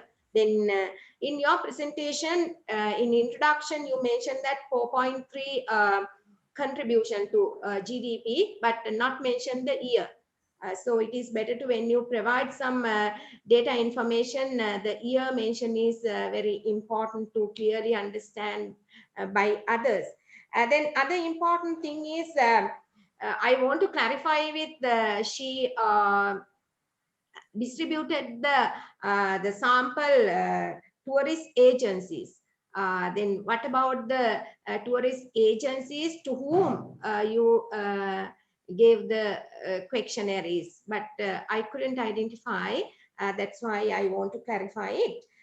In the presentation, I think it is better to mention what about the unit analysis, then who has filled the questionnaire. Then other thing is, uh, at the end, then your findings then clearly conclude, and also then you miss the discussion part, because after having founded your findings, after having done your data analysis, the findings should be discussed with some previous literature. Sometimes you mentioned that there is a gap in Sri Lanka, less research areas in this selected area. But you can compare with other countries and all that. What are the differences? What are the inconsistencies and consistencies? But at the end, it is better to overall contribution. What about your research mentioned, and also then suggested some few further research areas. Thank you, presenter. Then these are my small comments to carry on future research concern about, and if you want to carry out this research also further. Thank you. Good luck. You have yes. Yeah. Also, I also have a small message to the presenter and the researchers. That's when look at your research title, I see factors affecting smart tourism development in Sri Lanka.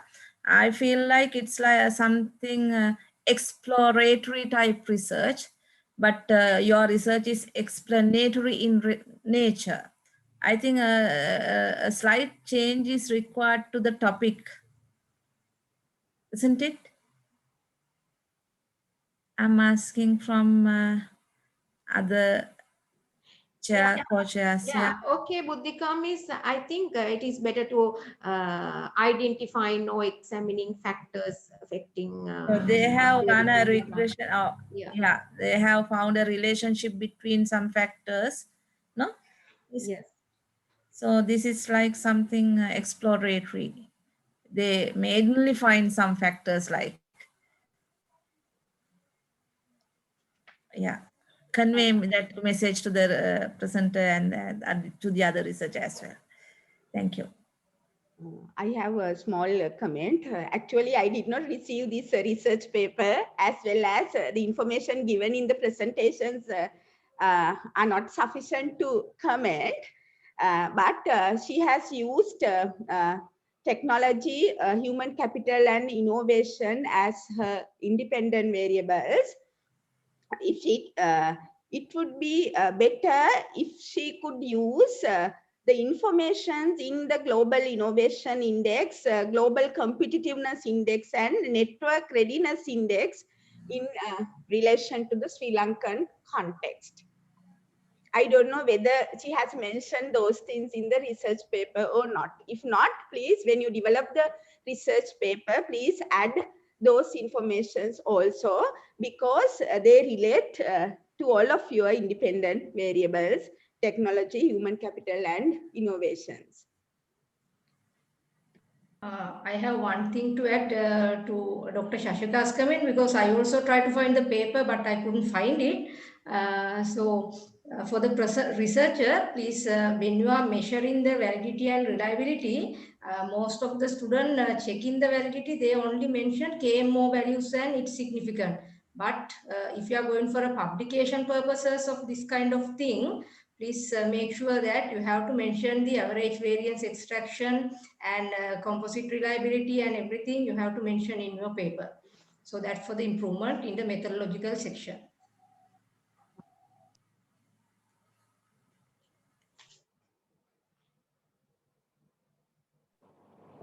Thank you, dear sirs and madam. And sorry for the inconvenience caused actually for this paper. As per the reviewer's comment, it was only recommended for presentation today, not for the publication. From the insights of the comments, the researcher has been advised to improve the paper and to submit it again. So that's for your consideration, dear sirs and madam. With that note, we are moving to the next presenter for today. That is the paper on the effect of microfinance on the business performance of women and entrepreneurs in Gampaha district, Sri Lanka.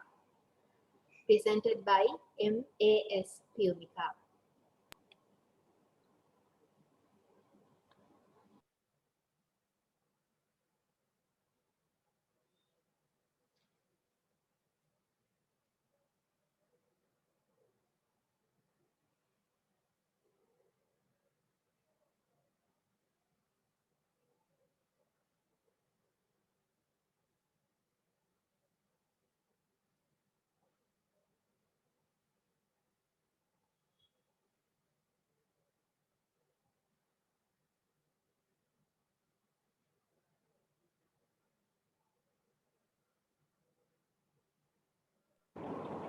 MAS Piyumika, the forum is over to you, please.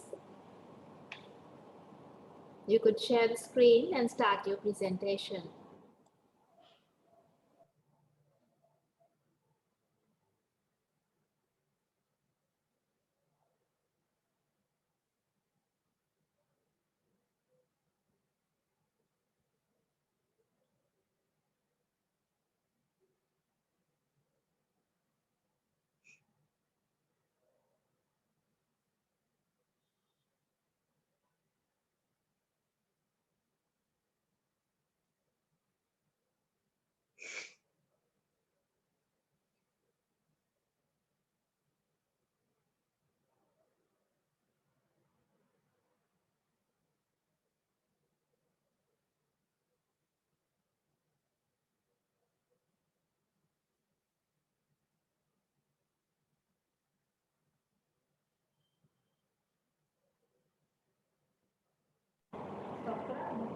Dear presenter, we cannot hear anything from your side. If you are facing any inconvenience, we can play the presentation on our side so that you could be here for the question and answers.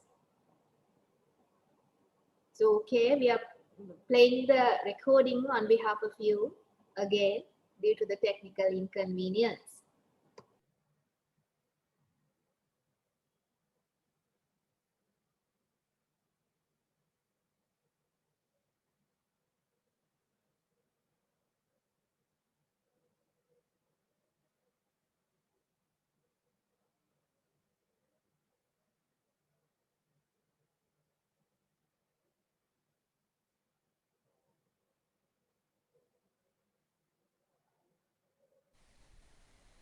Good morning all, I'm Sachin Bhumika. I'll be presenting my research article titled The Effect of Microfinance on the Business Performance of Women Entrepreneurs in Gampha District, Sri Lanka. The co-author of my study is Dr. HKGS Ranasinghe, Senior Lecturer, Department of Entrepreneurship.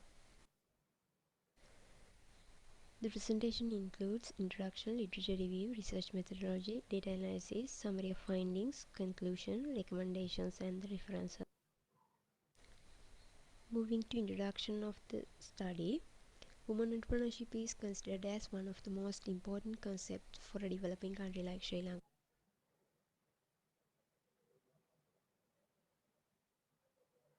But still, there are a limited number of women-owned SMEs in Sri Lanka.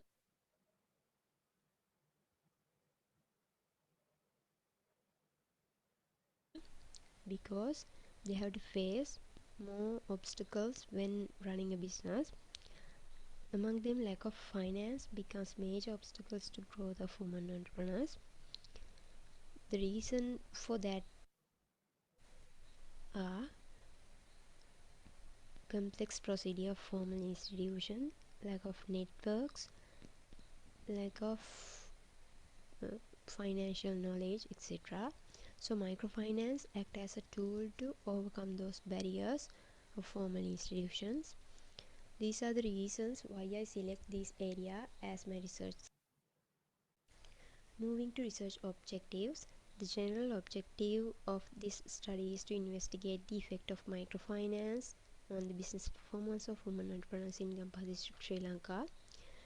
The specific objectives are to determine the effect of microfinance loan services on the business performance of women entrepreneurs in Gampha District, Sri Lanka, to assess the effect of microfinance saving services on the business performance of women entrepreneurs in Gampha District, Sri Lanka, to examine the effect of microfinance training services on the business performance of women entrepreneurs in Gampha District, Sri Lanka. Moving to literature review, women entrepreneurship.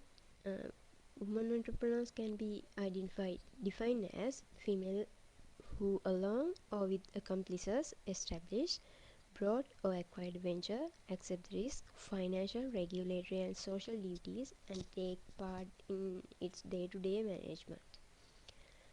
According to Central Bank, microfinance can be defined as provision of financial services to low-income people by the consultative group of assist the poor includes credit, savings and other essential financial.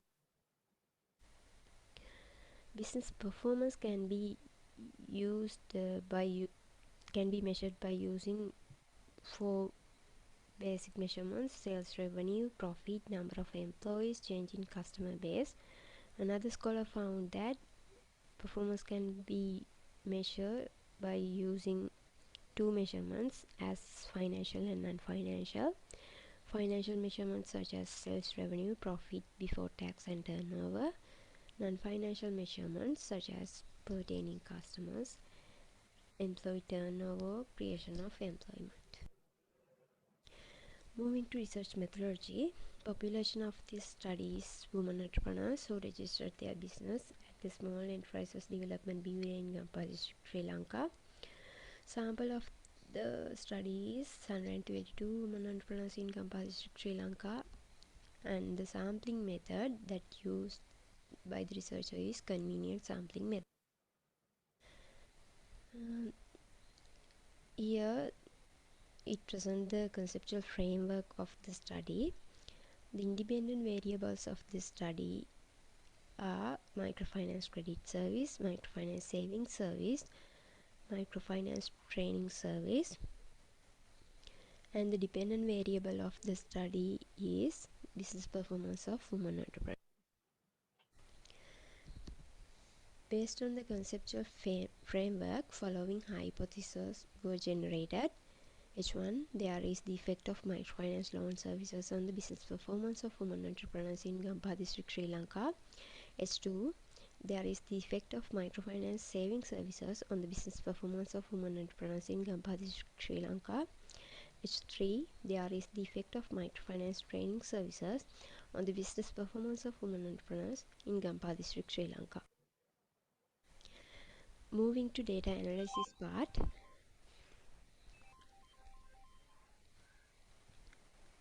First, the validity test.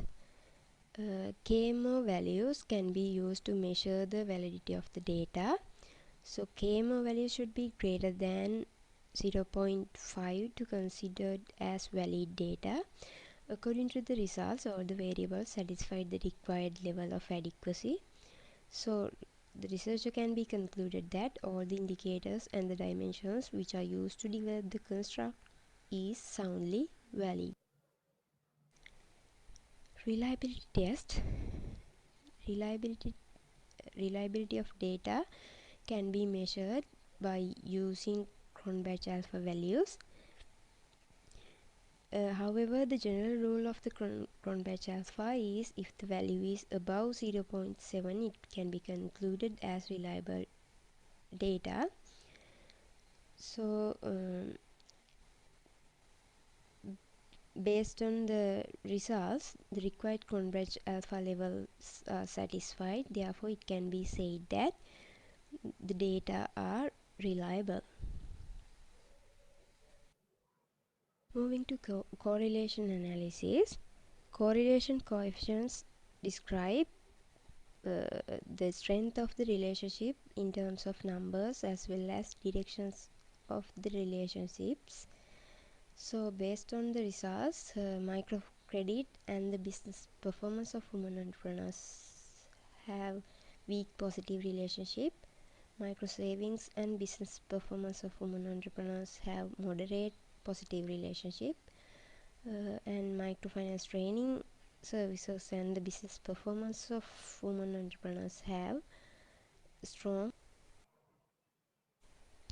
Moving to regression analysis.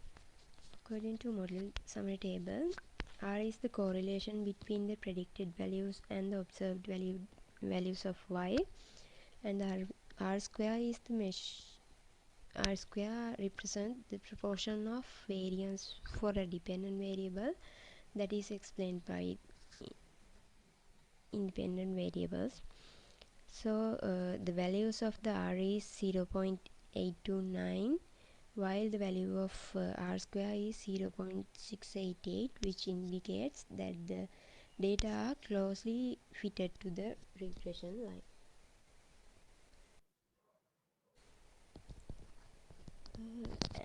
Analysis of variance consists of calculations that provide information about levels of variability within the regression model and a form of basic regression line concept.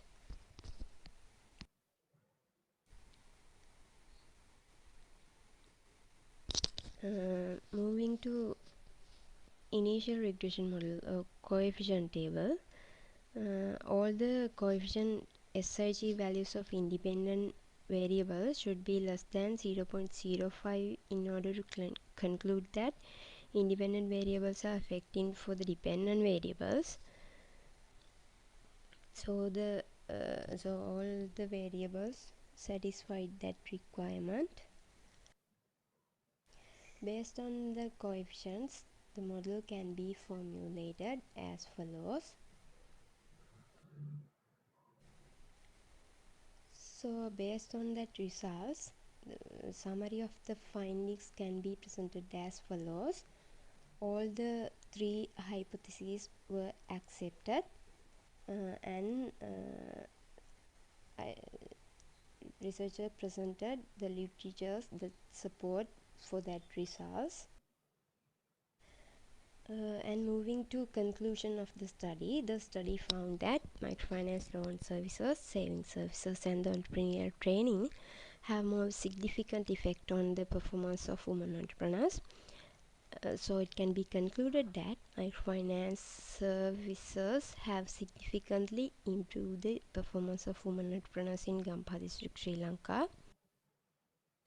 Based on that, the following recommendations can present that microfinance financial institutions should provide loans to female entrepreneurs with low interest rate in order to encourage them to expand their business, and also they need to expand the current savings through different strategies to attract customers, And also they have to encourage to conduct a training need assessment in order to establish what kind of training is suitable for entrepreneurs to start up their business. And the educating the women entrepreneurs is the way of acquiring sufficient human capital to their business, and also improving the knowledge of microfinance facilities to develop their business. So these are the most important references that I used for this presentation.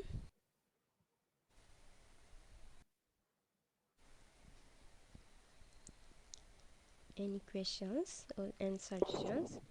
Thank you for the presentation. Sachini, we hope you are there. So now the forum is open for the Q&A. Over to you, dear co-chairs. May I know whether you personally contacted these women entrepreneurs or sent your questionnaire over mail?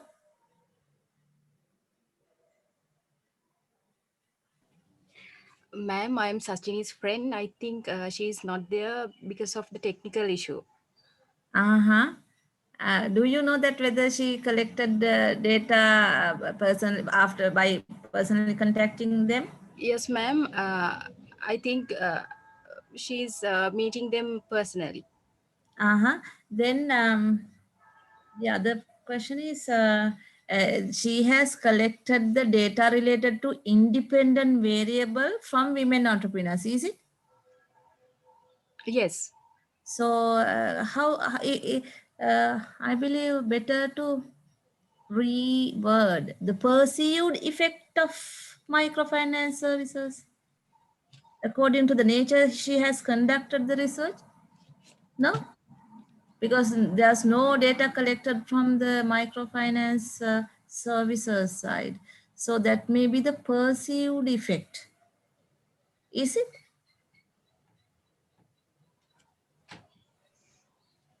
How they perceive about the effect of microfinance on their performance.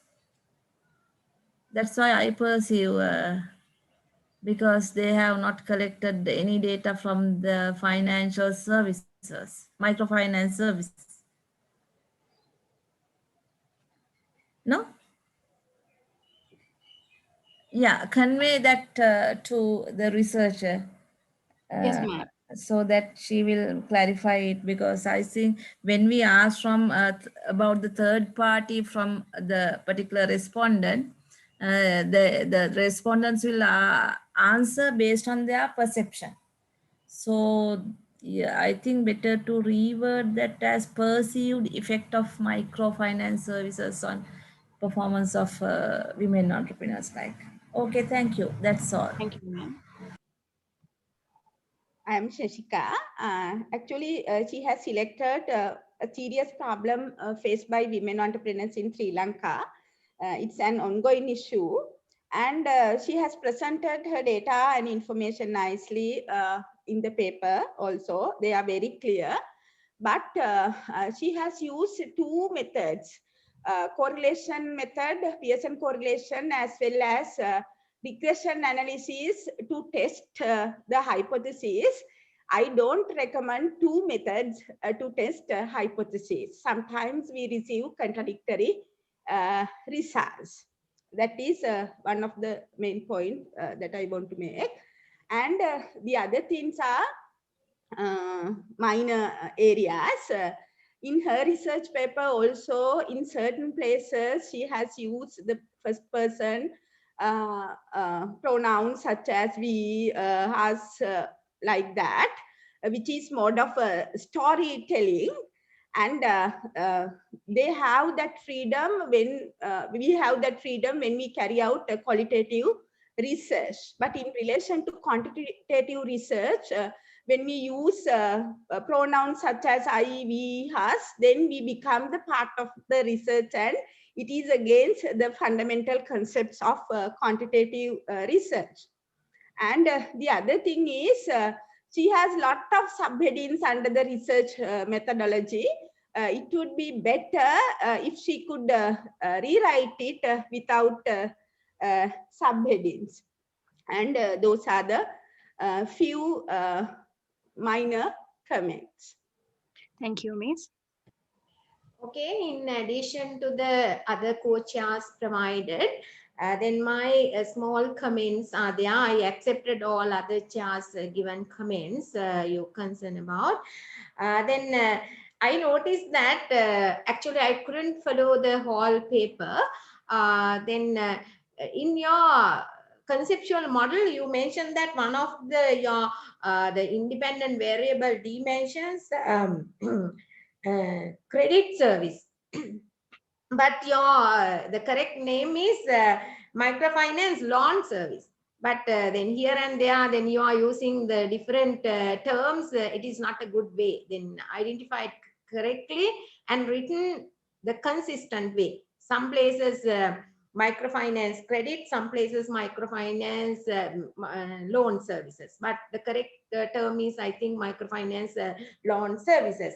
In addition, I don't know, in the paper, then you selected 122 sample size. Then what is the rationale way selecting the sample size? You have to mention it in your paper.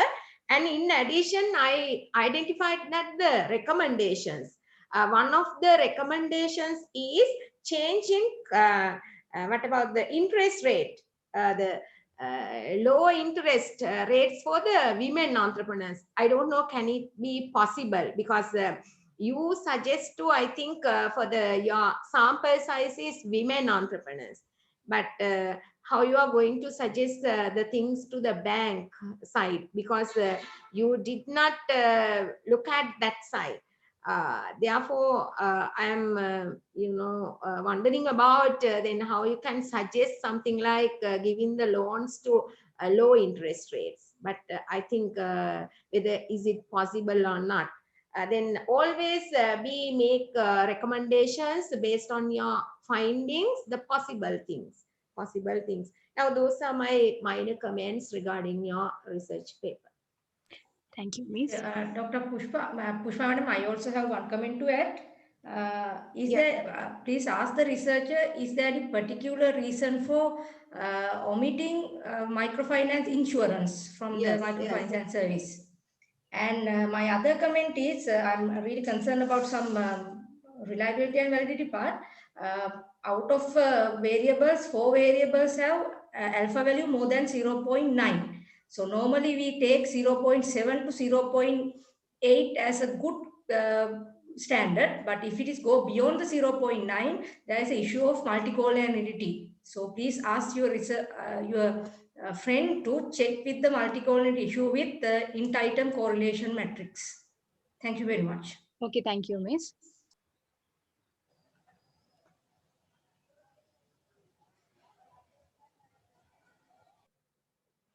Thank you very much for the insightful comments, dear sirs and madam. So we are now to move on to our next presenter for the day.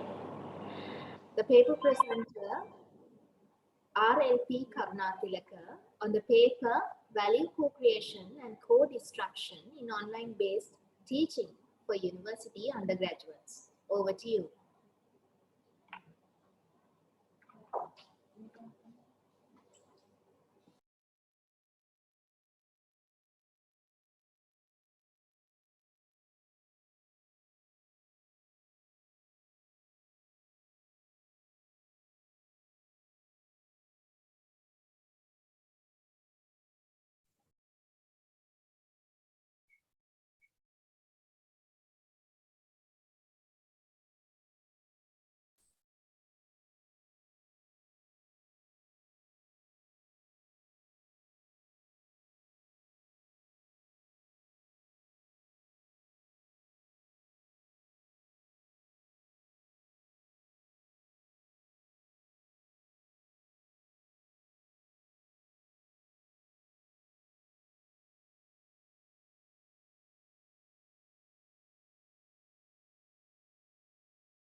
Good evening, everyone. I am Ashta Asad, and my research topic was value creation and value co-destruction in online-based teaching for university undergraduates.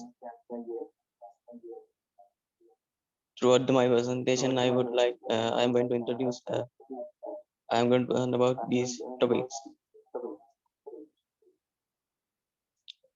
Uh, the value, uh, the COVID-19 has is in school and universities across all the world globally over the 1.2 billion students are out of the classes, and it also affect to the Sri Lankan context. Uh, Even before the COVID-19, there was already high growth adapting in education technology in developing countries. Throughout the online learning and use of the technology in common practice in developing context, Sri Lankan universities has not even planned to achieve such state in near future. Interaction between the teacher and the as well as the student higher in the physical classroom when casing the higher level of collaborative learning and in value creation. In online based teaching, student and the teacher interact with face to face. This study aimed to explore the value creation and value co-destruction in online based teaching for university undergraduates.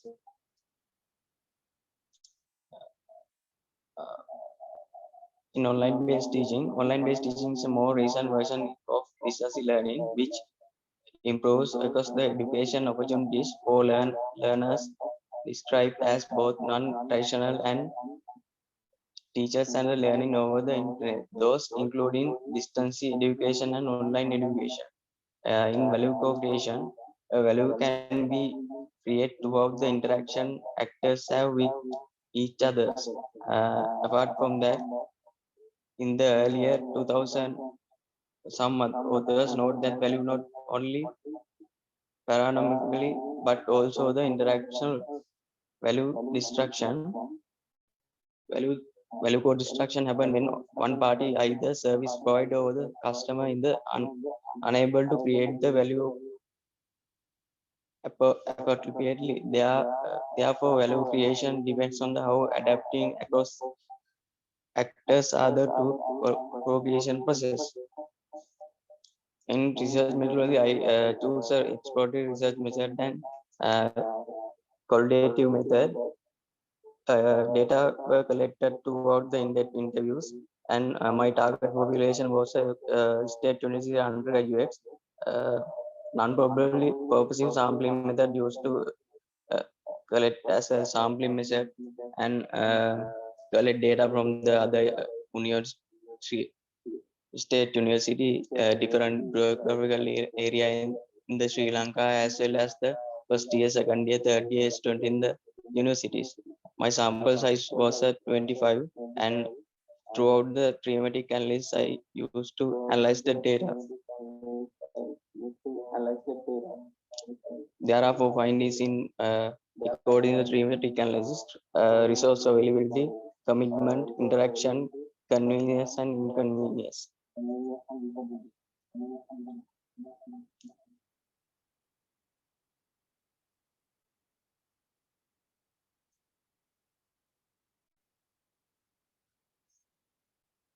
There are two concepts in the resource availability, connecting device and the network coverage effect in the value co-creation and value co-destruction in online based teaching. After that, in commitment, student commitment as well as the lecturer commitment, usually most usable for the value co-creation and value co-destruction. In considering the interaction, student lecture interaction is more student lecture interaction and student content interaction, student interaction found throughout the thematic analysis.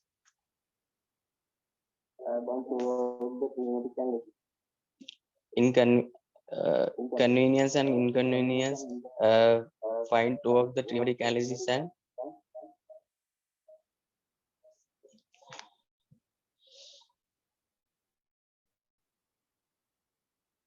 In the conclusion, there are under the resource available,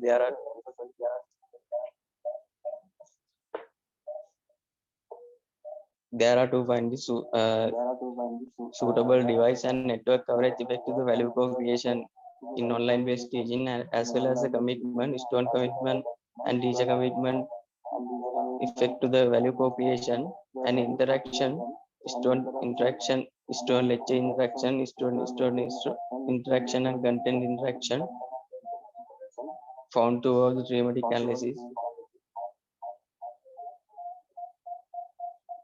Future researchers, the study found the effectiveness of the online teaching is varying which geographical and demographic characteristics of the student. Therefore, in many enough to generalize the finding to whole country context. Therefore, our venue for the future researchers investigation social demographic variance related with the distance learning.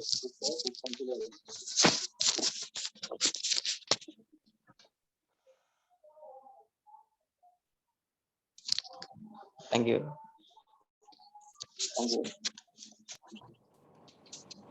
Thank you very much for your presentation and we congratulate you. So now the forum is open for question and answers. Dear co-chairs, over to you. Yeah, so let me ask a small clarification. So one thing I should appreciate that students been selecting for that kind of interesting topic, which is timely important.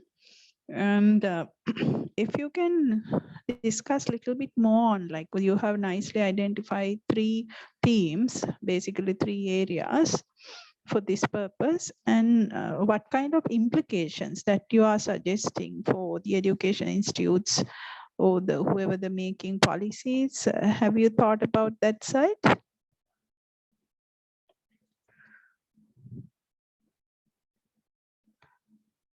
So what kind of suggestions that you can give for the practitioners in this area? Mainly, I found the device and the network connection is most important for the value co-creation and value co-destruction in online-based teaching. And most of students haven't suitable device for login to online-based teaching, as well as the some of them haven't. Yeah, that is the findings. So what I'm asking, so what you can suggest for the practitioners? So we know that the device is something important. We know that network is something, coverage is something important. That's all known fact. What I'm asking, like as managers, so there's, because the network coverage and device traders, there may be plenty of people in Sri Lanka. So what they can take out of this? I'm asking about the managerial implications.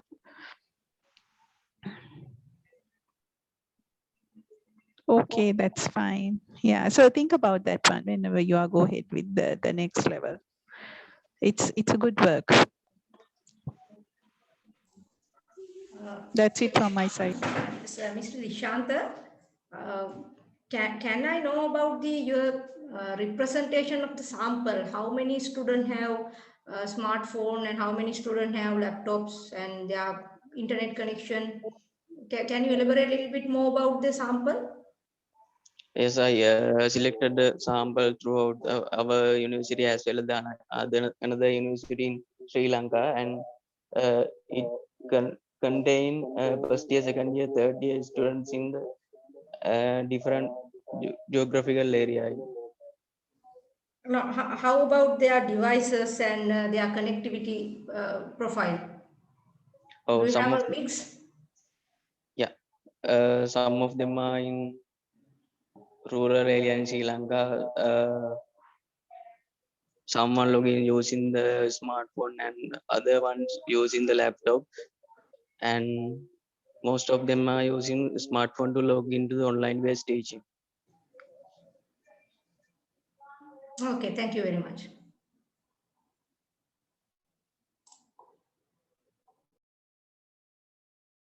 Thank you for the presentation and thank you for your valuable insights, dear madam.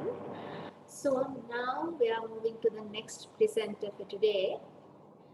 The paper on interplay between exposure to television food advertisements and growing pest power, parents' perspective on children's behavior, presented by T.N. Sirivadan.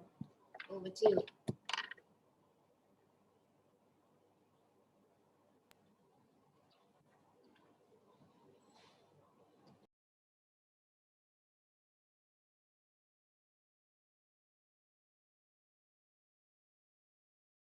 Good afternoon, everyone.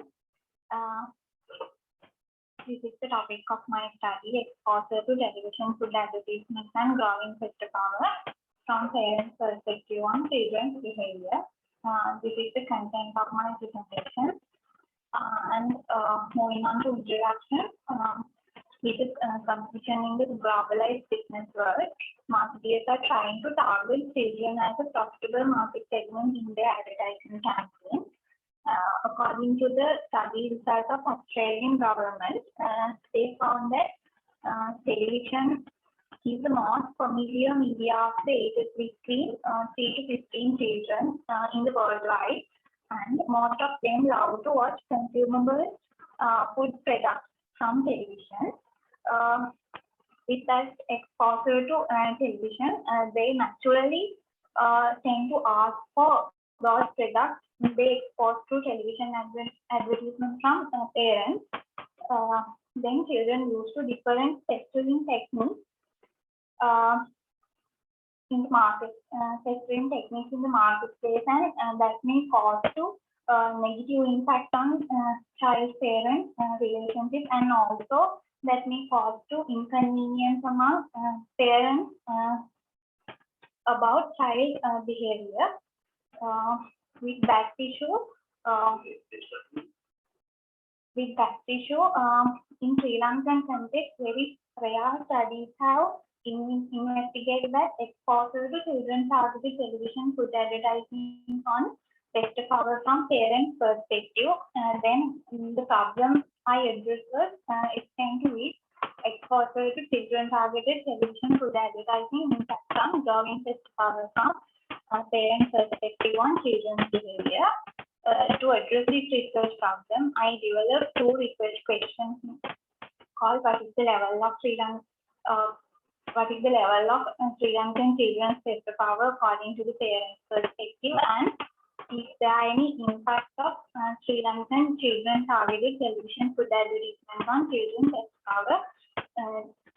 To solve these research questions, I have developed research objectives which are examining the level of pest power among Sri Lankan children and examining the impact of children targeted television food advertisements on children pest power.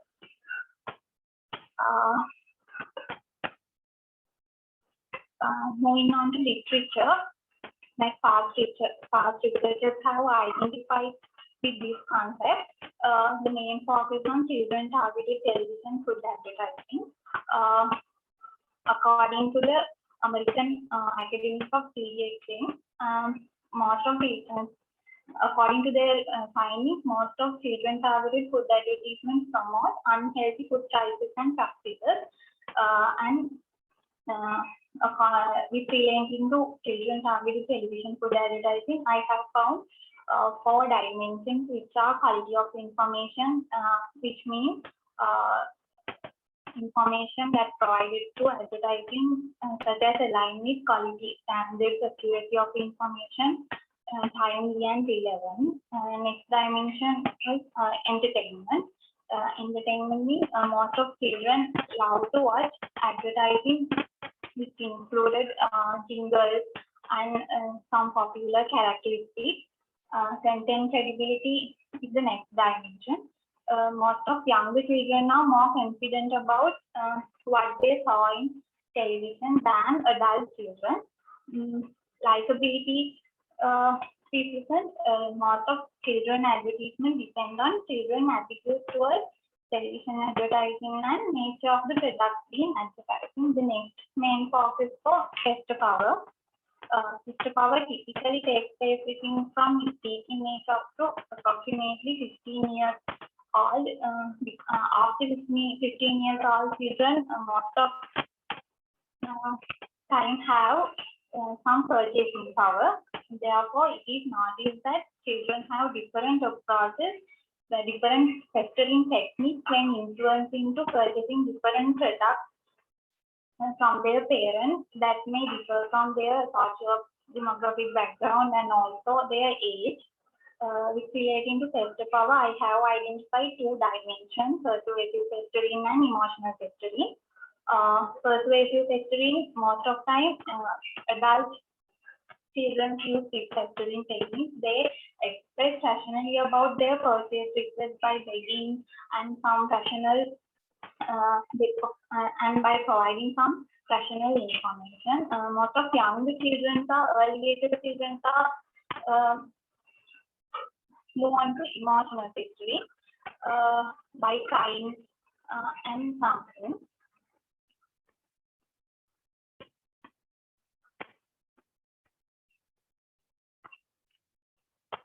This is the conceptual framework that I developed according to the review literature. When consider about methodology of the research, I use quantitative survey, quantitative methods, and to collect data, I use questionnaire that developed from 5-point Likert scale. Population of my presentation is parenting around district and sampling techniques first, non-probabilistic convenience sampling technique. And sample size is 200 parenting around district who are having children in ages of 3 to 15. To analyze data, I use descriptive statistics, one sample details, and regression technique.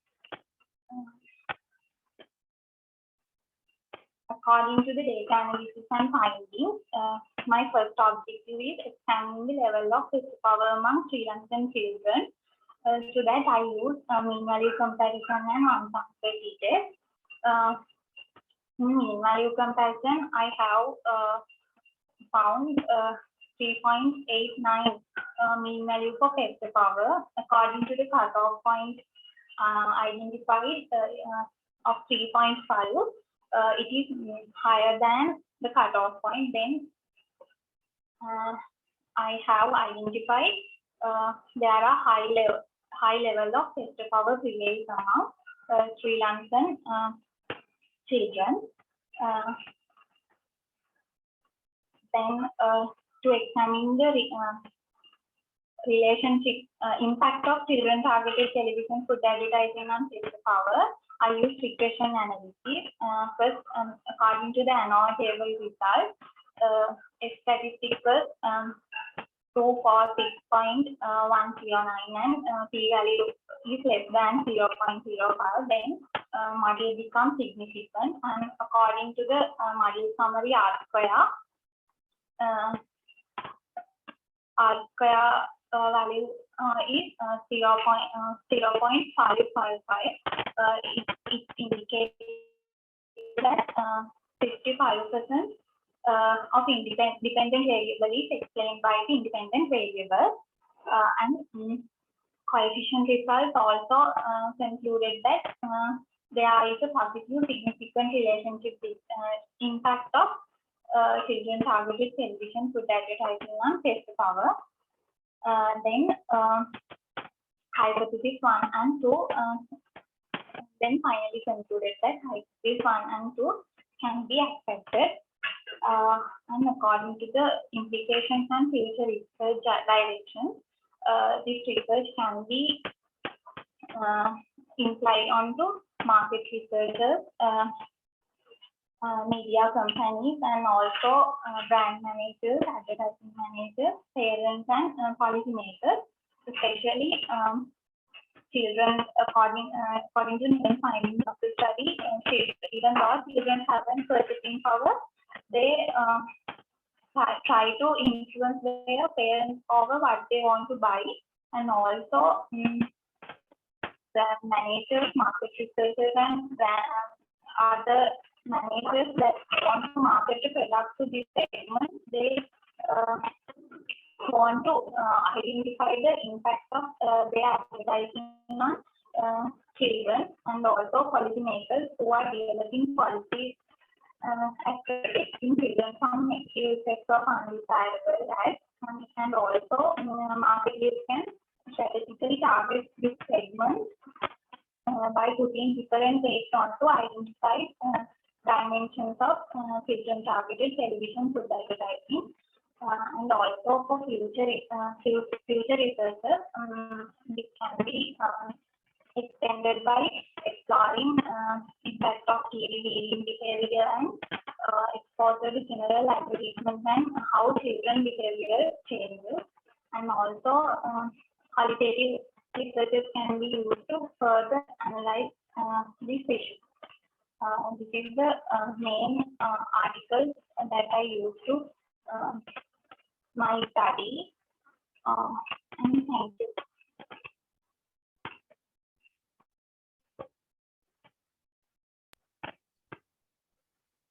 Thank you for your presentation. So now we are moving on to the comment section. We co-chair over to you. Okay, thank you. It's once again an important topic, and it's very interesting. And the way that she presented, it's really admirable, like giving more weight for the essential areas. So keeping that credit on both, so let me ask a small clarification. If whenever you are doing the t-test, so it is for the best of our, for that one, what is the decision criteria that you have used? Like from which scale, what is the scale for lower category, moderate category, and the higher category? Because it's apparently it's not at a higher level, but at a moderate level. Because if the scale goes from 1 to 5, so the middle value is 3. So the mean value what you have mentioned was 3.89. So what is do you have any idea what's the decision criteria that you have used here? Yes, madam. I draw the histogram using SPSS, and I want the cutoff point as 3.5. I marked below 3.5 as lower level and high than 3.5 as high level. All right, right. Then So so you have only 2 levels. There is no moderate level. Okay, thank you. No, madam. Yeah, you didn't have a moderate level. Yeah, that's what it apparently says. Okay, that's fine. Thank you. If I add something to that point, madam, I think it's better to have some kind of proper literature or some kind of justification to select that lower level and high level without having moderate level.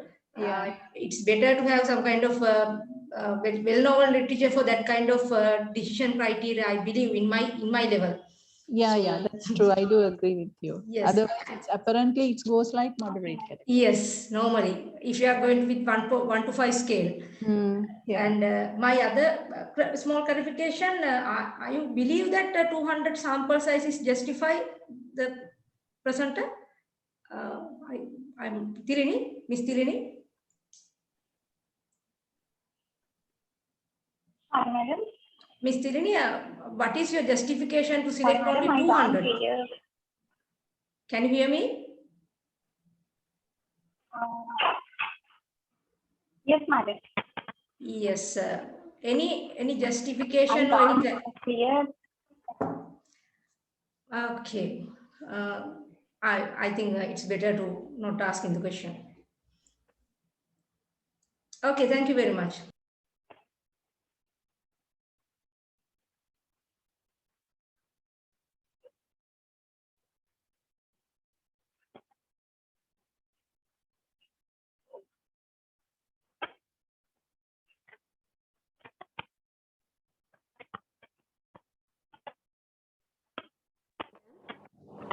So with that, shall we move on to the next presentation?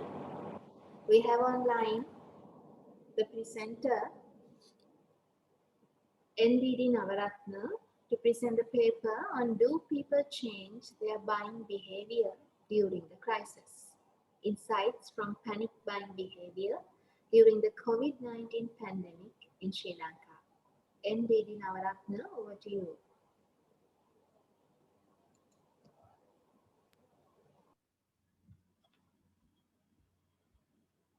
Hello, good afternoon, everyone. I am David Noratne from Department of Marketing Management. I am going to present my research on the topic of do people change their buying behavior during crisis? Insight from panic buying behavior during the COVID-19 pandemic in Sri Lanka.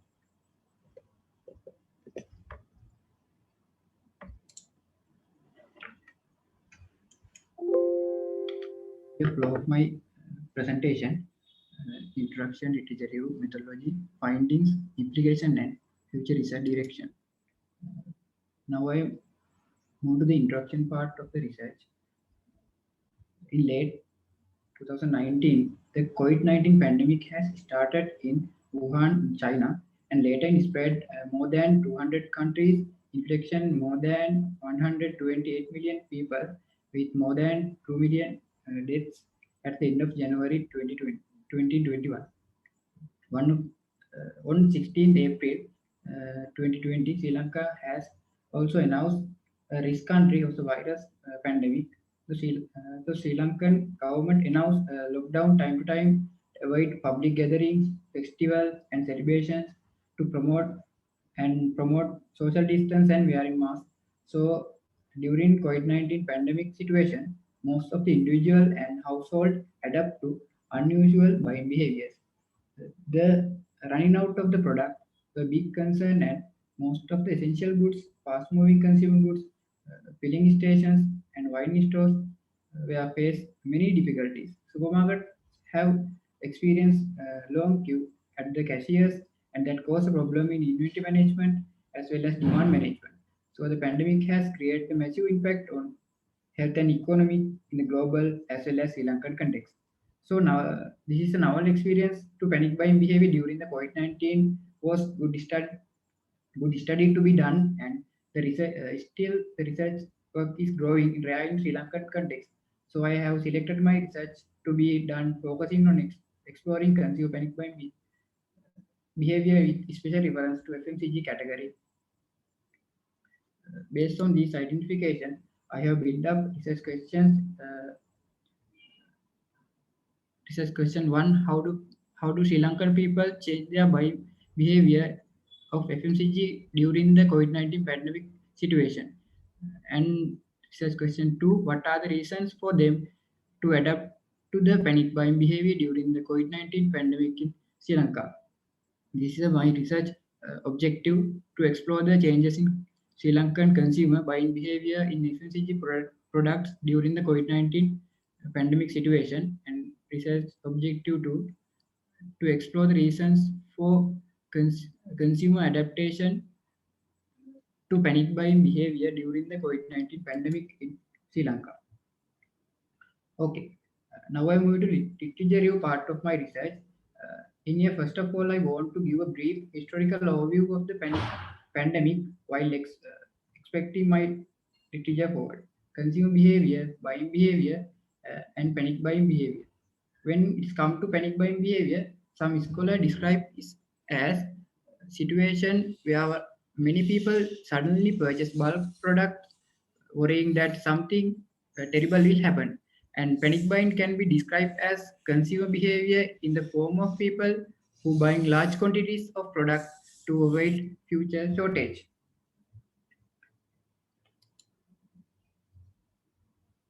Now I am going to describe my methodology part. Here I done qualitative research and exploratory research method, and have collected all my data through in-depth interviews, and I have selected my target population as all consumers in Western province, and I have used non-probabilistic purposive sampling, and I have conducted 20 in-depth interviews and used thematic analysis method to analyze data. These are the findings. Then I just want to present my findings under two topics according to research objective. One is the changes in consumer buying behavior during the pandemic situation. First one is purchasing quantity. Purchasing quantity in FMCG category product of the very beginning of the pandemic was relatively high, and more people who earn high income could spend more significant amount of money purchasing FMCG products. Second one is mode of purchase. The mode of purchase during the pandemic was converted into online purchase due to afraid out of their houses. Other two modes have been identified: purchase, mobile distributors, and continue shopping and physical location. During the pandemic, most of the people were not price concerned, and they made purchase even when price is relatively higher than usual.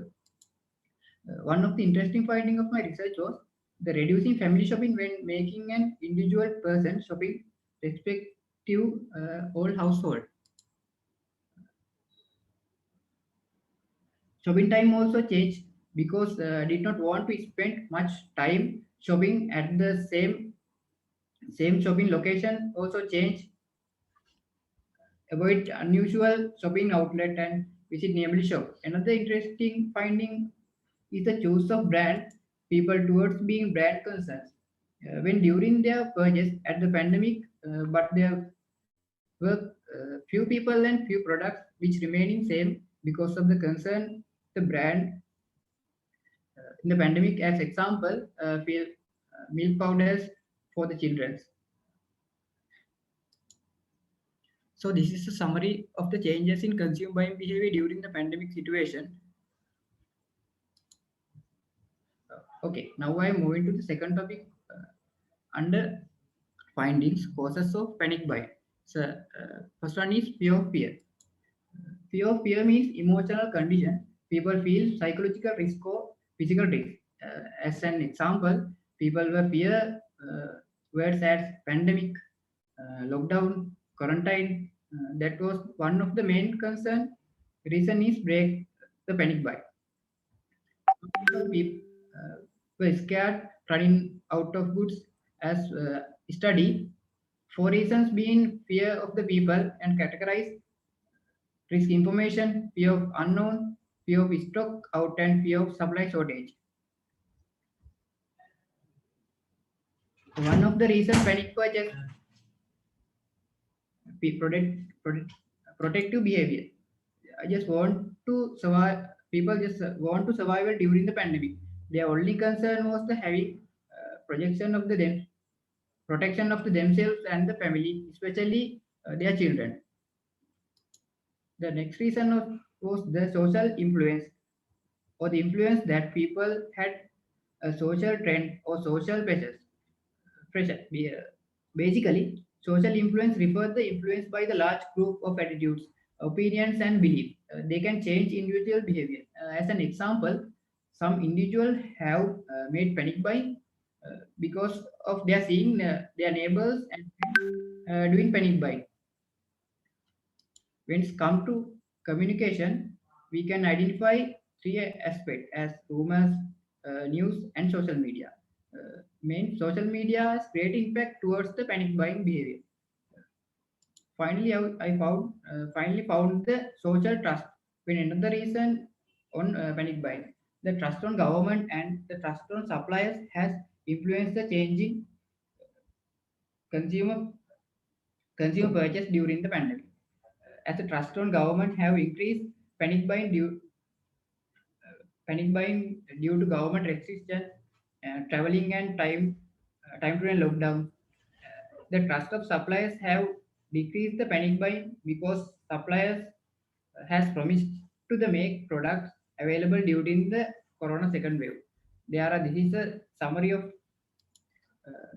is a summary of my findings, causes of panic buying. There is the 12 reasons categorized under 5 main themes. These are the implications of my research. The study generate many advantages for supermarket chains, FMCG product manufacturers, and economic policymakers. Because consumers buy bulk volume of products, many problems can be occurred. Difficulties in demand management, inventory management, and remaining their loyal customers. So the finding this research would help their decision making. The current study follows the qualitative method, explore the research outcome. Future researchers can conduct the study in qualitative approach, explore more outcomes. Further, this study was conducted in COVID-19 pandemic period. Future researchers can conduct this research after pandemic to explore more insight. Additionally, the current study focuses on the FMCG category and panic buying behavior. Future researchers can focus all type of consumer goods. And these are the reference. Thank you. Any questions and suggestions?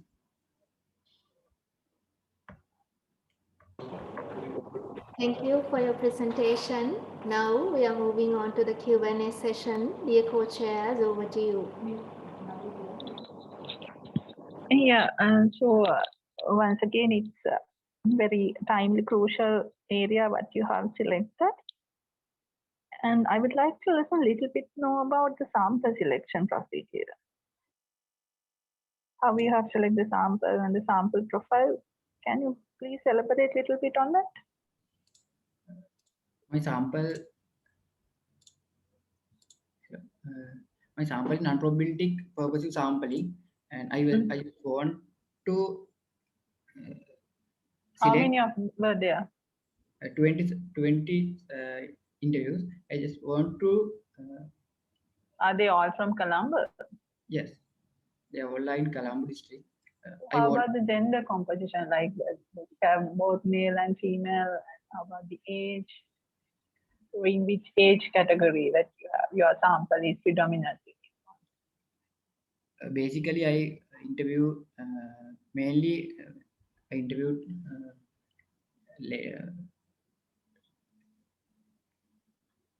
ladies. They are because they are buying purchase decision. That's why I'm. That's why, like, because in a family, normally the mother is the one who is doing these FMCG purchases. So that's why you thought, okay. In which age group that most of your respondents were there, Papa? Sorry, madam. In which age group? Like the females, predominantly it's females, and because they are the ones, yeah. Many of the married about 35 years and some are 52 years. That's fine, yeah. And then having 25 been interview, and then you have found out some interesting reasons, and also like pandemic, the panic behaviors, purchasing behaviors of consumables. I was wondering, like, were you able to identify any linkages between some of the causes? Like, say, for an example, like the social trust. Does it have some connection with the fear? Or the communication? Does it have any impact on the fear? So, were you able to find out any those kind of quotations throughout the interview? Sorry, madam. Like some like you were presenting some of the set of causes, reasons for them to purchase in such a way. Were you able to identify any connections among those reasons? No, madam. No, any. Yeah, you were not able to identify from the quotations. Okay, fine. That's it from my side. Okay, madam. Thank you. Okay, Damit, very interesting presentation, and I'm really delighted with your findings. You have done a very good job with the theme identification. And to add something with Professor Amila's comment, I believe income differences also you need to concern when you are making the sample selection. Because Yes, there are. that's why I'm use this sample method. Yes, is it represented by different income level person? That means high income level, middle income level? High income person and low income person. All right. And how about the occupation? That means their employability level? High income people, managers, and executive level. I select executive people, executive level, and manager. All right. So you can find out some additional findings based on your sample content, because it's also give some kind of hidden results for your basic findings. And a very good job, and you have done a good thing, but I have a little bit concern about your implications. I think you have to do some kind of more work with the implementation part, so because you have so much of findings. So think about it when you go with the further research publication. Good luck. Thank you very much. Thank you, madam.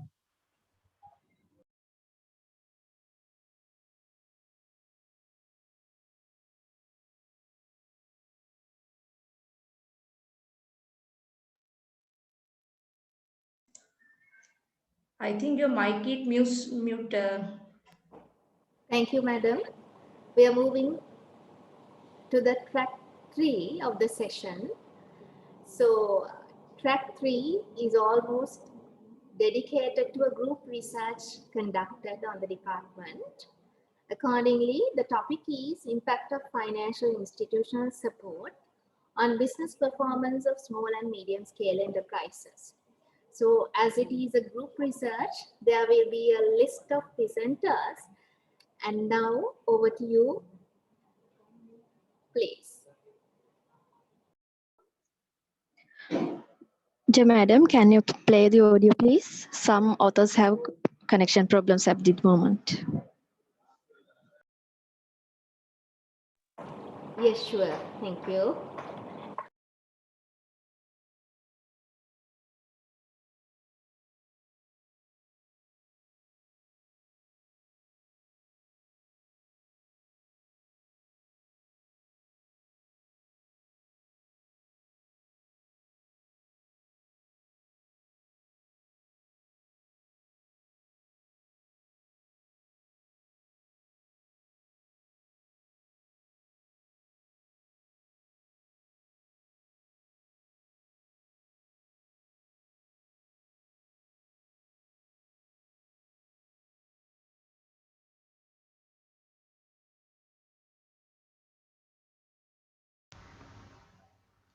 Small and medium enterprises are the main factor of the economic growth and employment creation in developed countries as well as developing countries. Considering Sri Lankan economy, small and medium enterprises hold a large part of that has different sectors of SMEs such as manufacture, services, trade and others. On the other hand, banks and financial institutions are the major source of funding for the firms, creating a considerable effect on the economy of a country. A financial institution is an entity engaged in a business of providing different facilities. Thus, this study has examined the impact of financial institutional support on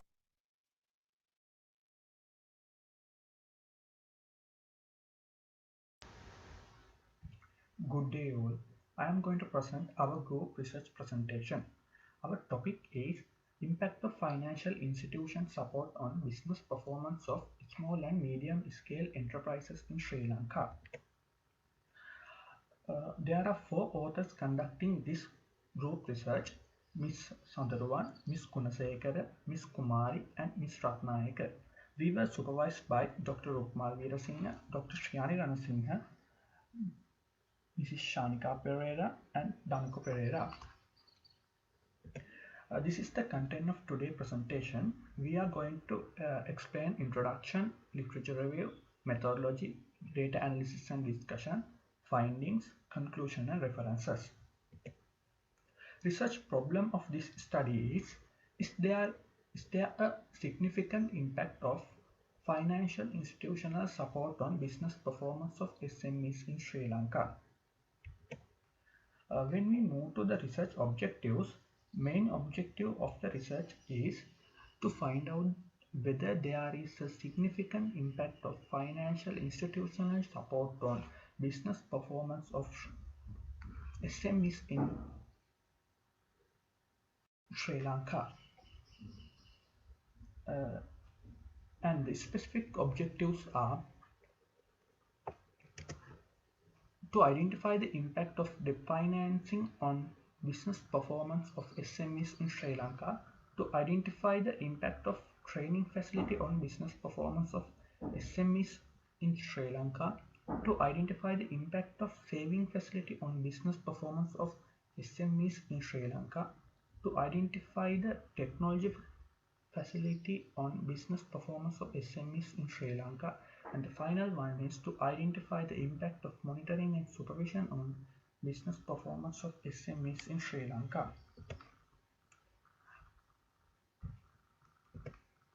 Literature review is the important part of any study.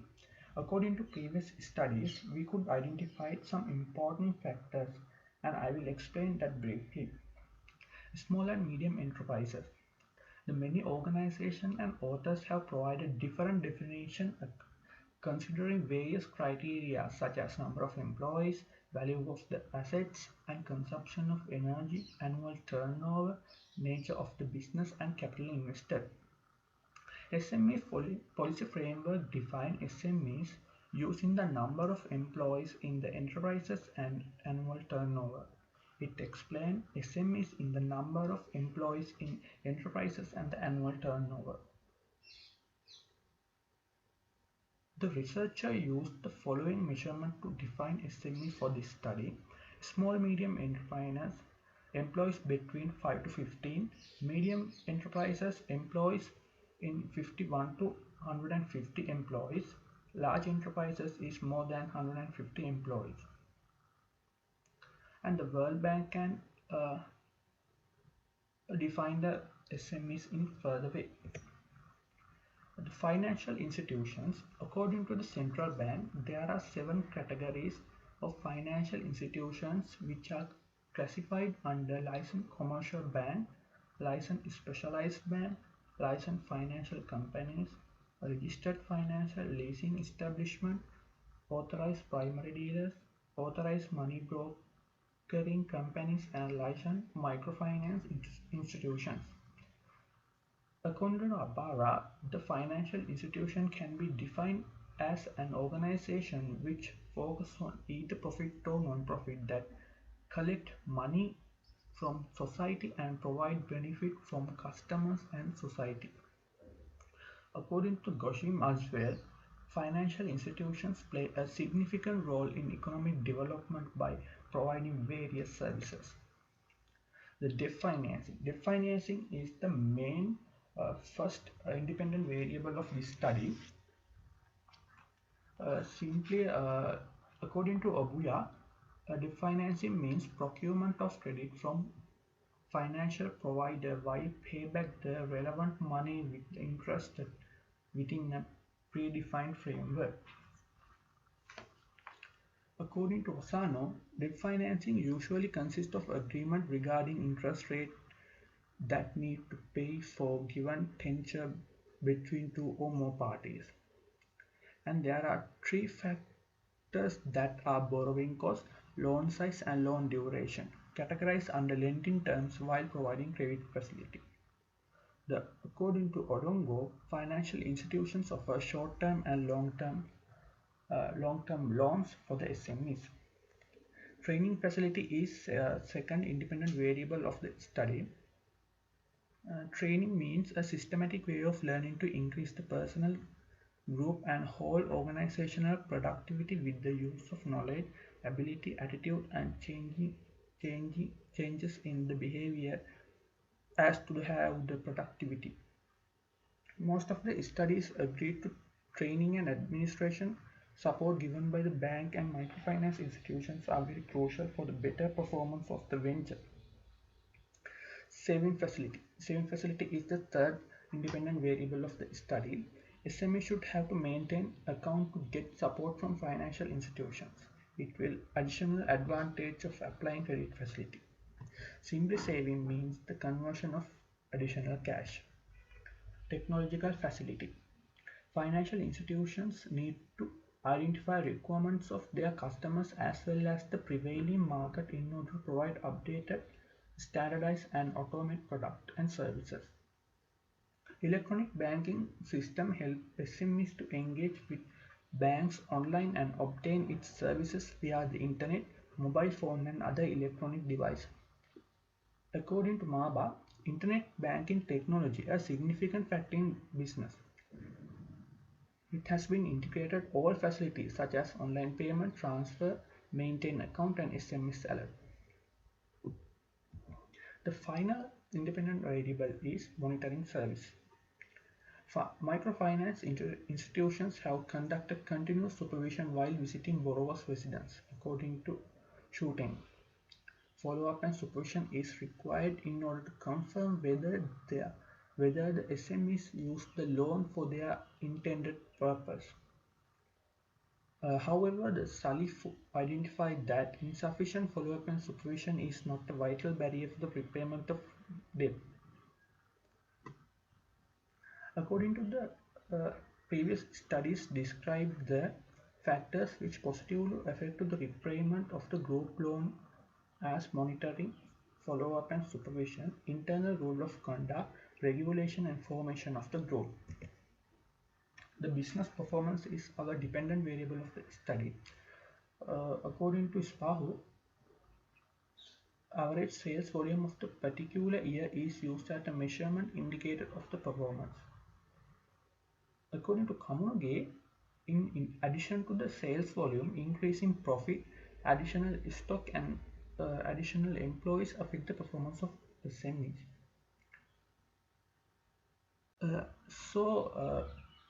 The researcher has used both methods to evaluate the business performance, non-financial and financial. This is the we could develop conceptual framework while reviewing previous literatures. We have taken 5 independent variables, namely debt financing, training facility, saving facility, technological facility, and monitoring and supervision. And dependent variable is business performance. The methodology of the study is the total population is 1,19,681 SMEs established in each provinces, and sample size is 384 SMEs. The data collection method is structured questionnaires and Google form. Data analysis and presentation is the convenient sampling method is to sampling method of the study, and SPSS version 23 to used to analyze and primary data gathering. The questionnaire was built by the researchers. The first part was designed at collecting the demographic information of the SMEs owners. The second and third of the questionnaire were arranged in Likert scale, and the second part, the financial institution support, was classified into 5 sections according to our independent variables. The third part belong to the business performance of SMEs. In here we have separate sections: financial measures and non-financial measures. Now I'm going to invite. Now I am performing my own research. The relationship between support rendered by financial institution and performance of SMEs in Colombo district, Sri Lanka. The hypothesis of my study is there is a significant relationship between credit facility and performance of SMEs. H2 is there is a significant relationship between training facility and performance of SMEs. H3 is there is a significant relationship between saving facility and performance of SMEs. H4 is there is a significant relationship between technological facility and performance of SMEs. H5 is there is a significant relationship between monitoring services and performance of SMEs. Response rates of Colombo district. Sample size is 384, but total responses received 152 and incompleted responses are 32. The final usable responses are 120 for the study. When I move to the data analysis part, all variables are satisfy the conditions of the validity and reliability test. All variables have greater value of 0.7 Cronbach alpha for the all independent variables and dependent variables, and 0.5 k-more value for the validity test. According to correlation analysis, we can conclude that the all four variables, the financing, training facility, technological facility, and uh, monitoring services are has a significant positive relationship, but saving facility has an insignificant weak positive relationship. The, in findings, we can accept four hypotheses. Each one accepted there is a significant relationship between credit facility and performance of SMEs. H2 accepted there is a significant relationship between training facility and performance of SMEs. The third hypothesis rejected there is a significant relationship between saving facility and performance of SMEs. H4 accepted there is a significant relationship between technological facility and performance of SMEs, and H5 accepted there is a significant relationship between monitoring service and the performance of SMEs. Now I am going to invite the next author to describe their research study. My name is Naini Gunasekara and my research area was Kurunegala district in Sri Lanka. And the research topic,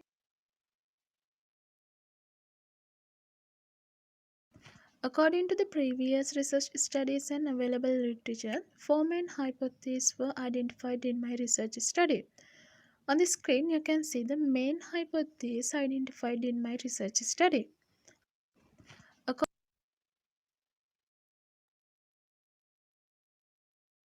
When concerned about the responses rate in Kurunegala district, 137 responses were received and there were not incomplete responses. When compared to the sample of research study, responses rate was 36. When concerned about the responses rate in Kurunegala district, 137 responses. Let's move into the reliability and validity test results of the research study.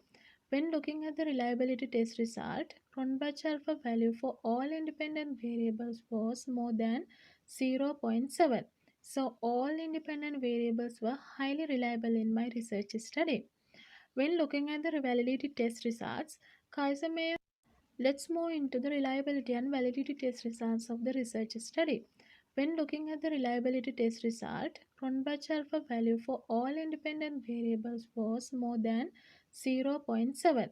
So all independent variables were highly reliable in my research study.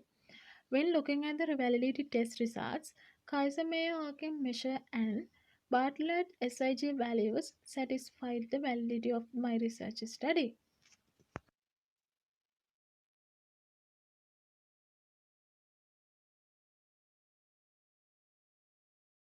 Now I am moving to the correlation results of the research study. When looking at the correlation analysis results, correlations between independent and the dependent variable was high. Simply, based on the results generated through the survey data, there is a strong positive significant relationship between the financing, training facility, technology facility, monitoring and supervision, and business performance of SMEs. Next slide shows the tested hypothesis and supported literature for the findings. All hypothesis was accepted and based on that can identify the relationship between financial institution support and the SME performances.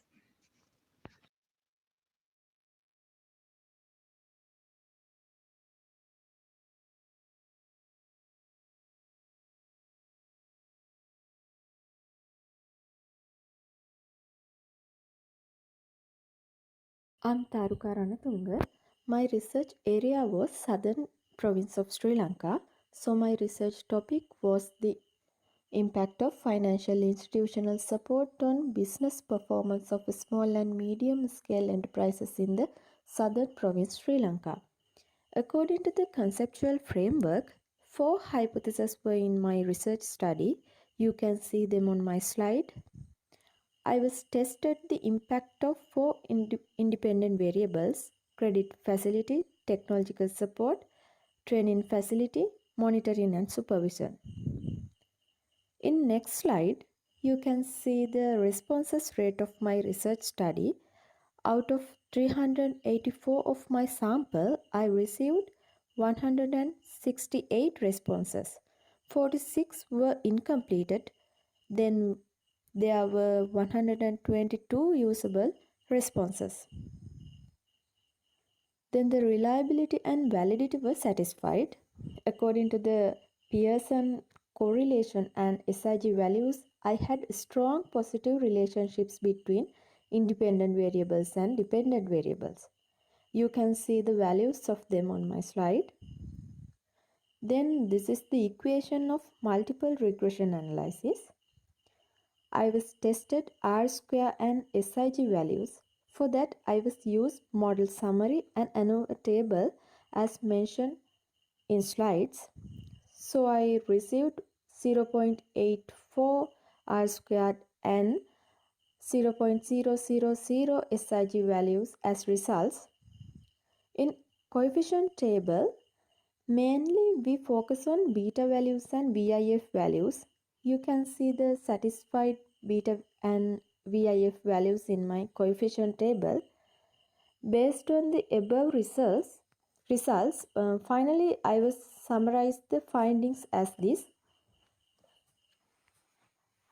According to the results of my research study,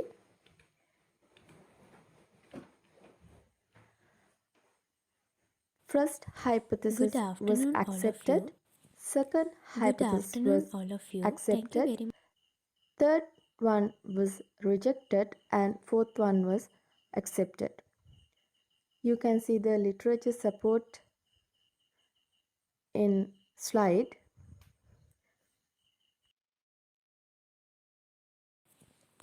Good afternoon, all of you. Thank you very much for this opportunity. As an author of the group research, my research topic is the impact of financial institutional support on business performance of small and medium scale enterprises in the Sabaragamu province, Sri Lanka. Good afternoon, all of you. Thank you very much. There are 5 hypotheses in this study. H1 is there is a significant impact of debt financing on business performance of SMEs. There is a significant impact of training facility on business performance of SMEs. There is a significant impact of savings facility on business performance of SMEs. There is a significant impact of technology facility on business performance of SMEs. There is a significant impact of monitoring and supervision on business performance of SMEs. Questionnaires were distributed among 384 SMEs in the Sabaragamu province, Sri Lanka. Out of them, 311 questionnaires were returned.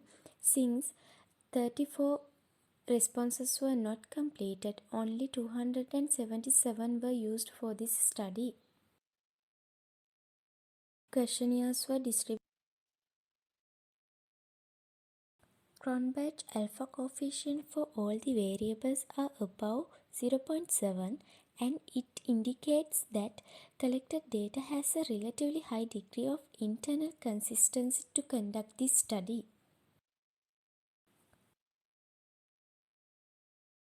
As per the Pearson correlation coefficient, the findings shows that debt financing has a weak and significant positive association with business performance. Even though there is a positive correlation, training facility shows no significant association with business performance. Savings facility shows a weak and significant positive association with business performance. Technology facility shows a moderate and significant positive association with business performance. Monitoring and supervision shows a strong and significant positive association with business performance.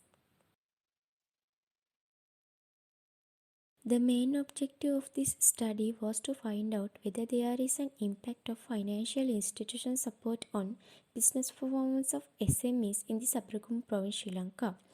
Accordingly, regression analysis was conducted by the researcher to identify the impact of independent variables on the dependent variable. The researcher tested linearity and normality of the independent variables and dependent. VIF values in the coefficient table shows that all the variables are below 5 and tolerance values are above 0.1. Thus, no multicollinearity issue exists in this study. Based on the results obtained by the regression analysis, this table highlights that hypotheses H1, H2, H4 and H5 are accepted while H3 is rejected. The researcher removed savings facility from the model since savings facility is not significantly impact on business performance of SMEs at 5% level of significance. Thus, the researcher conducted the regression analysis again. As for the results obtained from the analysis, following recommendations are given. It is possible to generalize the results of the population and external validity by using a large sample size to cover the whole Sri Lanka without restricting to one geographical location. Conducting qualitative research studies like interviews with SMEs, case studies and observations will lead to having more reliable and in-depth insights to the research problem. New data collection techniques like simple random sampling method can be employed for further studies rather than using a convenient sampling method. Use of longitudinal data is suggested to record the impact of variations in the independent and variables and the dependent variable. Practically, financial institutions provide various services to their clients, not restricting to debt financing, training facility, savings facility, technology facility, monitoring and supervision. Therefore, further researchers who study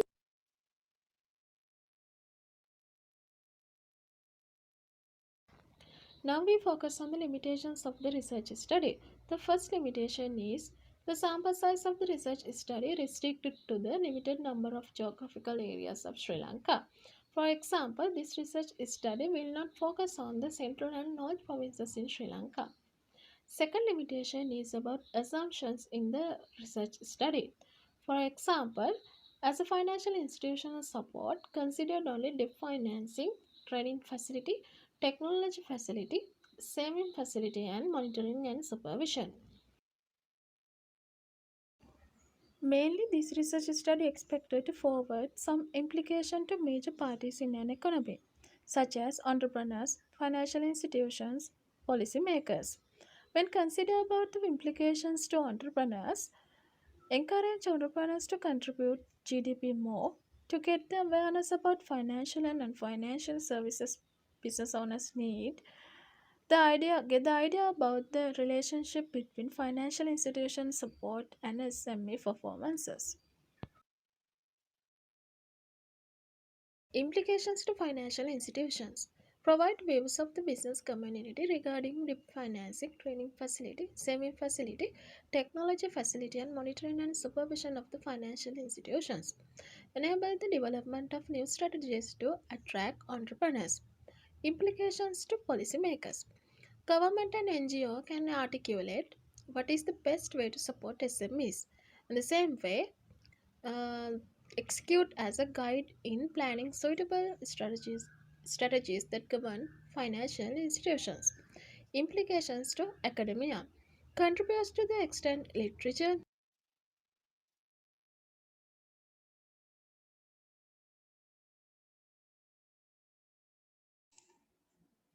Thank you very much for the presentation. So now we are moving to the comments.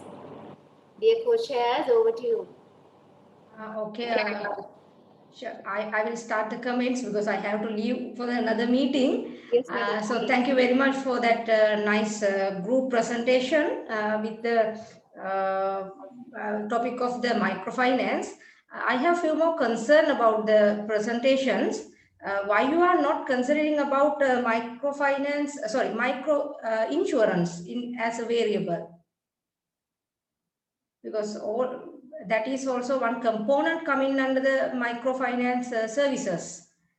And my second concern is all of the presentation, you have to be very careful about the comment you are given with the validity and reliability. because validity you cannot test only with the KMO values, right? So KMO value is only for the sample adequacy. So you have to test with the average variance extraction, composite reliability, and you have to do some other analysis to make sure that your measurement items are valid.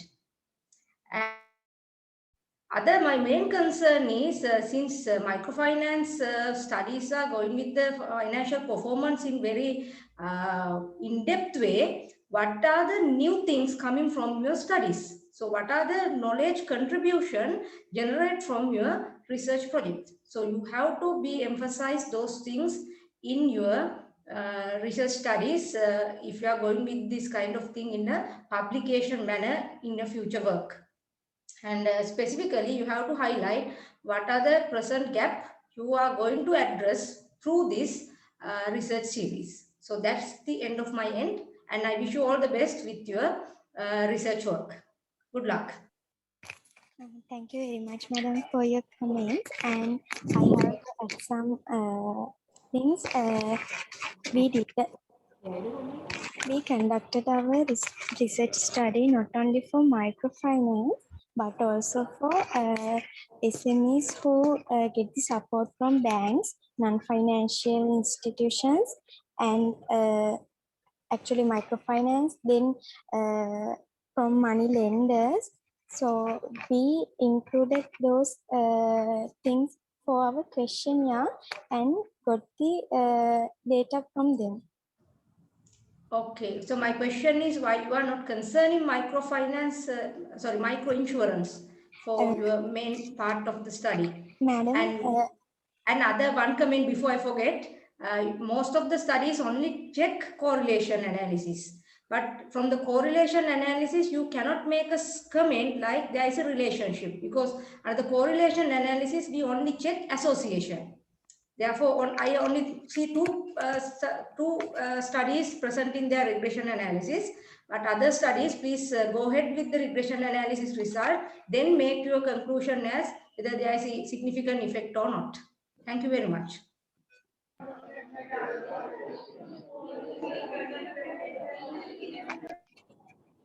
Thank you very much, madam. Thank you for being with us throughout the session. And Dr. Dinesha Sirivadana, thank you for coming and joining with us today, madam. Any comments from your side? Yes, thank you, and thank you for inviting me for this session too.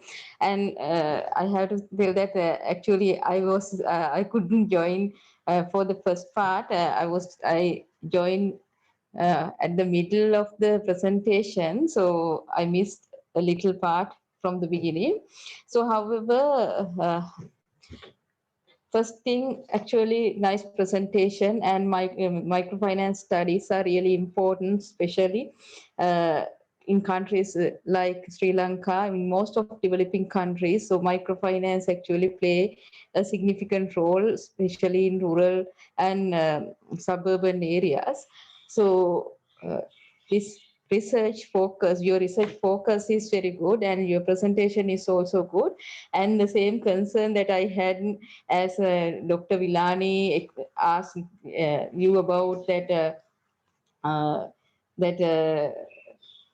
research gap and the significance of the study, because there are lots of microfinance studies. If you go through literature, you can find thousands of research articles conducted, and most of them are actually discussed about common features. So if you are going to publish this in a journal, or if you are actually going to improve this for journal publication, so think about emphasizing the significance of your study and the research gap that you are addressing here, and the difference in other research with your research. So that's very important. Emphasize the significance of the study. So that will actually show the uniqueness of your study and the importance of that study. Thank you.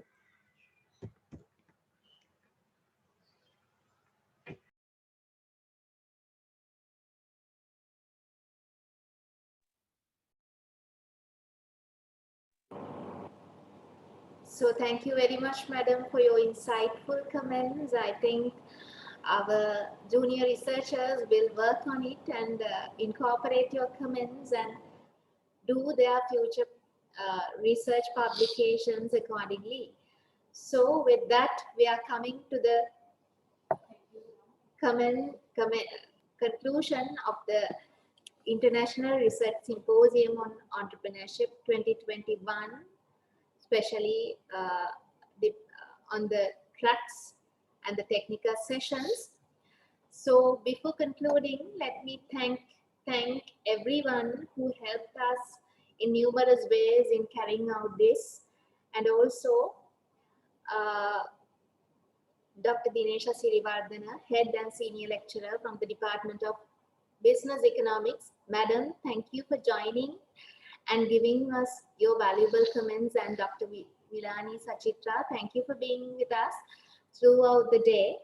So with that, we are marking the conclusions, and all the presenters, we congratulate you and we wish you all the very best in your future endeavors. So with that, we are concluding the session, International Research Symposium on Entrepreneurship, IRSE, the technical sessions. Thank you and have a pleasant day. Thank you.